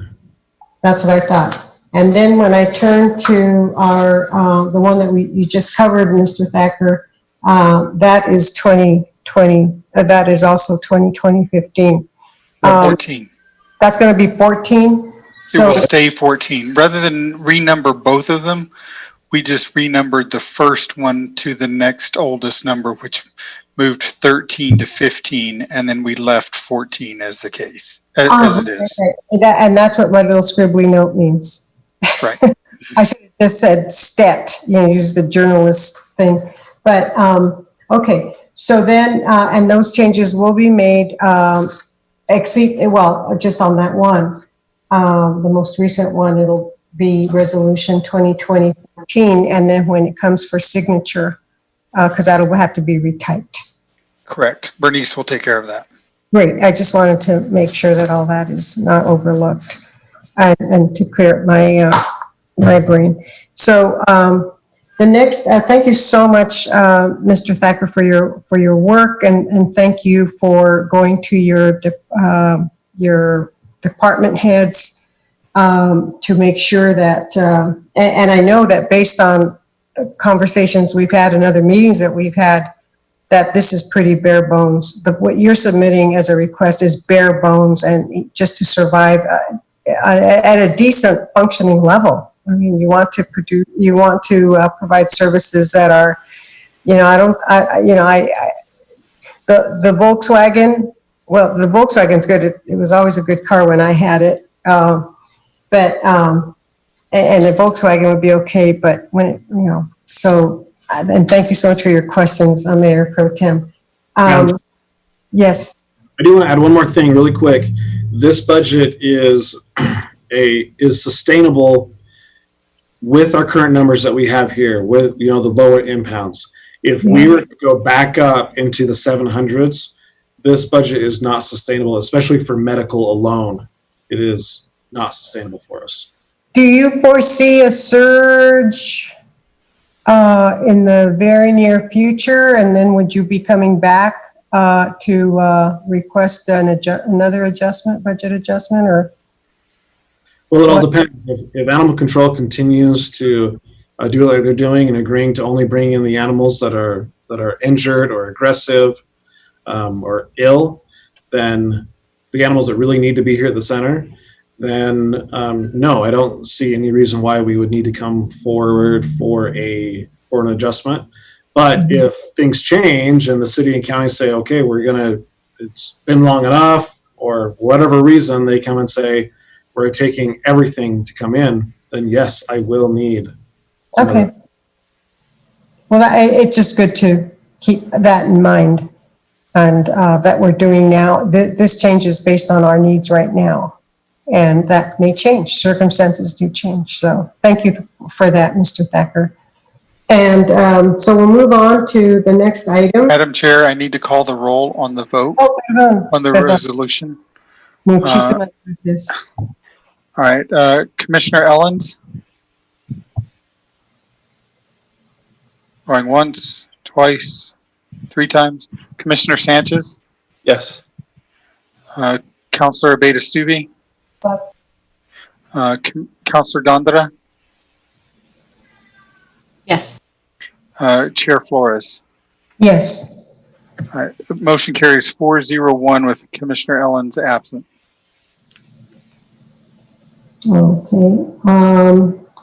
Discussion items. We're moving on to discussion items. Take care of A and B, Madam Chair, under discussion items. Yes, we've taken care of A and B, and we have C and D. So discussion. So it would be you, Mr. Thacker, on these last 2 items, correct? The first is item C, which is request to eliminate janitorial position. And then the next one would be, okay, so what's going on with the janitorial situation? I mean, I already know, but you can share it with the rest of the world. So this eliminating a position is always hard. This position currently has somebody in it. And I have not been able to talk to them yet because they had a death in the family. So I will be hopefully today or tomorrow be able to speaking with them. But our policy states a 90-day notice needs to be given to any position. And then with all, I don't know the right word, try to get them into a position that's similar to it at the ASC, reassign them, I guess. And the comparable to the janitorial would be animal caregivers, and this individual, they don't qualify as an animal caregiver. So the reason why we're requesting to eliminate the job is because this individual is an employee of the animal center, and this is a city-owned building, and so the city will be taking over the custodian needs of the building. Mr. Thacker, would he be eligible to apply for the position through the city, or? Yeah, well, It doesn't mean he would get hired, and that would have to be made clear to this employee, to him or her. Well, the problem is that they are already a city employee with their regular job. They're a city employee, and they come and do this as a part-time job afterwards. So I do not think they'd be able to do that. Oh, so this is already a city employee. Okay. Clint, you're essentially saying he's working 2 jobs, one at the city already full-time, and then at your facility part-time. Correct. So he would not be eligible for additional employment at the city. Yes, I understand. But the city would be the employer. He's already our employee for his full-time regular job. Yes. So you still need janitorial services, so I thought I understood this, but obviously I don't. Who would be who would be performing that function, Mr. Thacker? The city is the one who does it. And if I remember right, the city has contracted out some of the outlying buildings' janitorial needs. Okay. All right. All right. So speaking with our attorney, he recommended that the board approve eliminating this position. It's a part-time position. I believe it's approximately 3-4 times a week, around 3 hours each, so about 12 hours.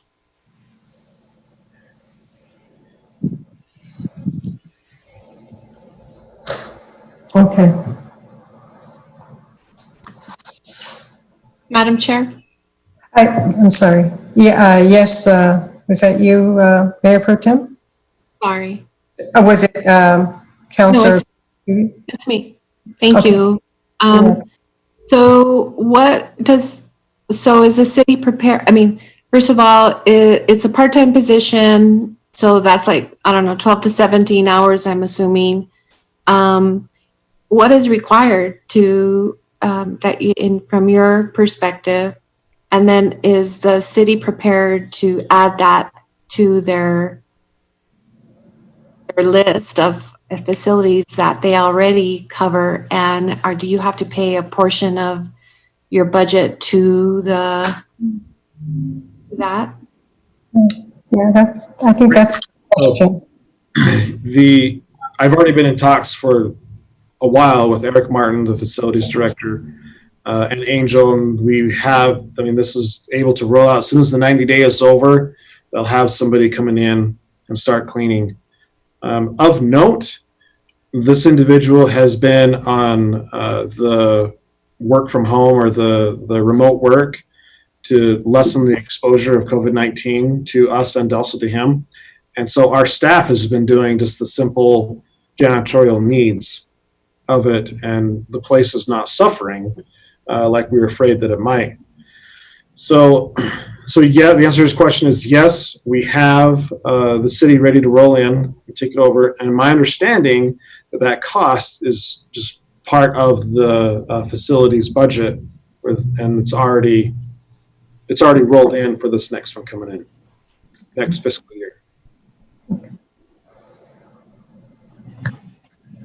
Mr. Dollahan, is that, you're aware of that, and facilities does understand that they're going to have to add that to their list of facilities and what that might mean to their budget? Madam Chair, I wasn't aware of this change, but I can inquire and then send an email to the board. We contract most of the exterior perimeter buildings. We allow the contractor to pay for their expenses rather than hiring additional janitorial staff. We concentrate the city's full-time regular custodial staff into the core of the building, downtown, City Hall, the library, museums, and the like. And then we allow the travel to be occurred by the contractor. I can get verification of that.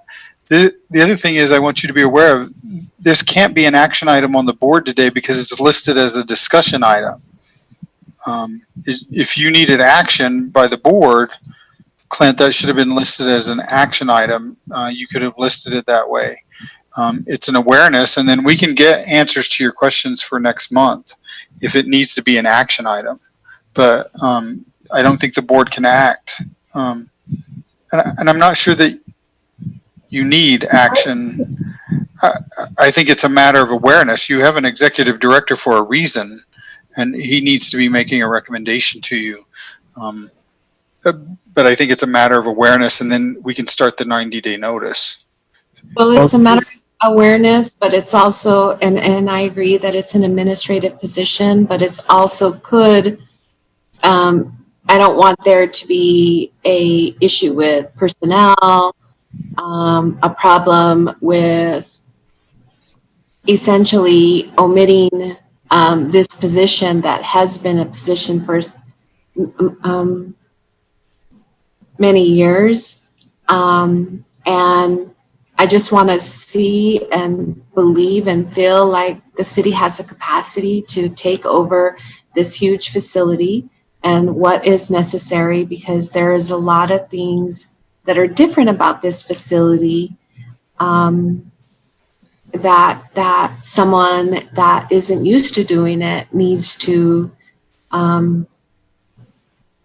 needs to be aware of. Not to mention that also the facility, the new facility, right, in 2021. And so I just want to make sure that the budget that we have approved via city council for the contract position is going to cover that, is going to cover that. And just for I'm- clarification, I'm shooting a question to staff now. okay, and it's very you should say it's nothing to do with the animals. There's floors. They handle the floor mopping in the public area, empty garbages, the occasional dusting, mop down the areas. It's I wouldn't say it's any different than a regular office building, except it might smell a little bit different. Yes, but then there's COVID, right? And there's all the other things that we have to ensure that, or you need to ensure that are taking place in that building. So historically, this building has not been on their list to do. And we've sort of taken our eye off the prize, if you will, and having to deal with sort of the conditions that because of that, deal with the conditions, right, of the building. And now we're in a much better place. And so in my mind, it probably makes sense to have our city facilities take on this project. I just want to make sure that the budget's there, that they're aware, the whole nine yards. So thank you.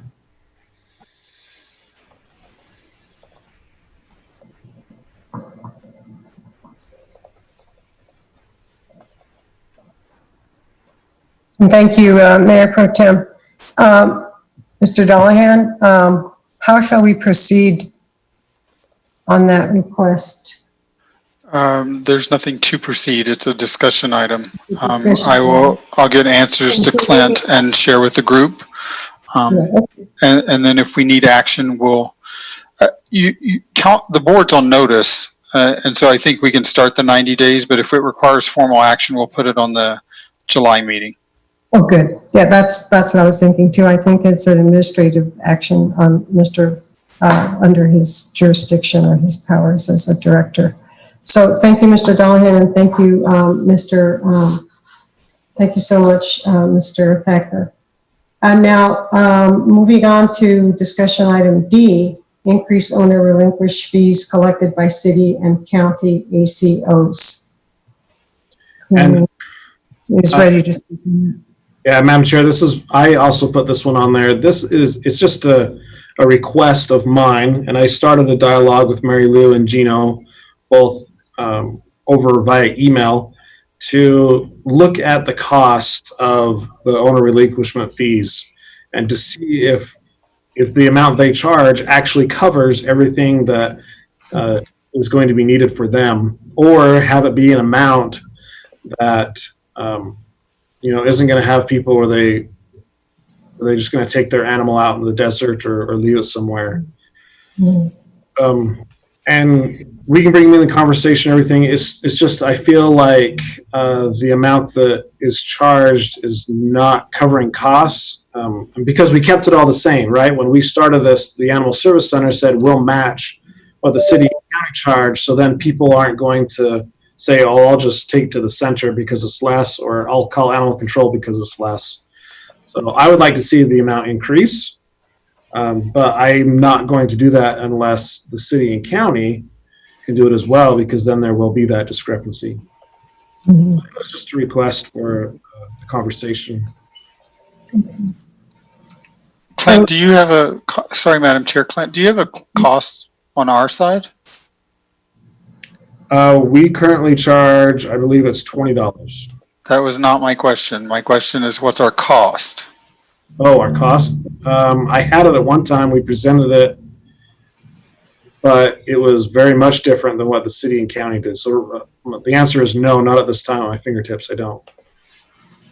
Okay, so we can follow up with Clint. If you'll give me a time, I'll set up a meeting with Gino and Mary Lou as to what process they have to go through to amend their fee, and then we can report back. Okay. Can I say something? Sure. In regards to that, I know with us, our cost, if we looked at a cost of an animal, it's going to vary because our county is pretty wide, and it could depend on where the animal is coming from as to where the officer's having to go to respond. So of course the cost could vary.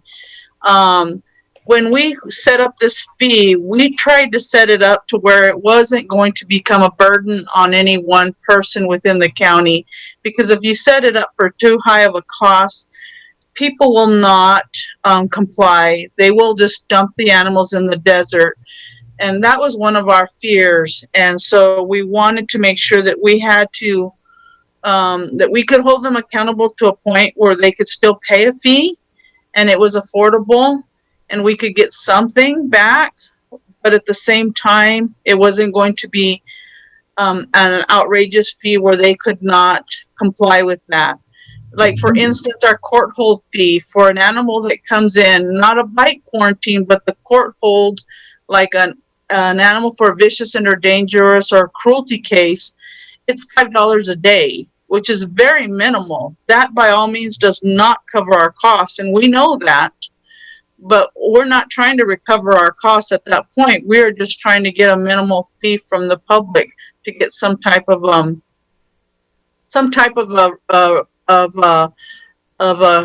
compliance or accountability back from that individual. And some, you're getting something back, but we're not recouping everything. And we know we're not going to get this with that owner release of a fee or a transport fee, whatever you want to call it. So I just kind of hesitate to increase that fee because I know right now we're still having a hard time collecting that fee to this day. That's my input on it. I'm not sure how Gino feels. We don't have to have that discussion here today. That's my point. Okay. We'll bring that, yeah, that's a good, we'll bring it up as a, we'll look at it more closely. And Mr. Dollahan, you will be meeting with Ms. Ward and Gino. Correct? Mr. Dollahan? Yes, ma'am, we will. Gino and with Mary Lou, so, okay. Yes, we'll organize a meeting. Great, thank you, thank you. So we'll move on to public input. Any input from the public? I have not received any emails myself. I didn't either. Anybody else? Okay. I'm just looking, I have not received any emails either, Madam Chair. Okay. No emails reported. Okay, and what about board comments? Any comments from the board? Ms. Councilor Betis-Dubie? And Madam Chair. Pardon? None, Madam Chair. Oh, thank you, Councilor. And Mayor Pro Tem Gandara? None from me, thank you. You're welcome. Commissioner Sanchez, any comments from you? No, I'm all good, Madam Chair. Good. Commissioner Ellens, are you back? His little picture's there. Boy.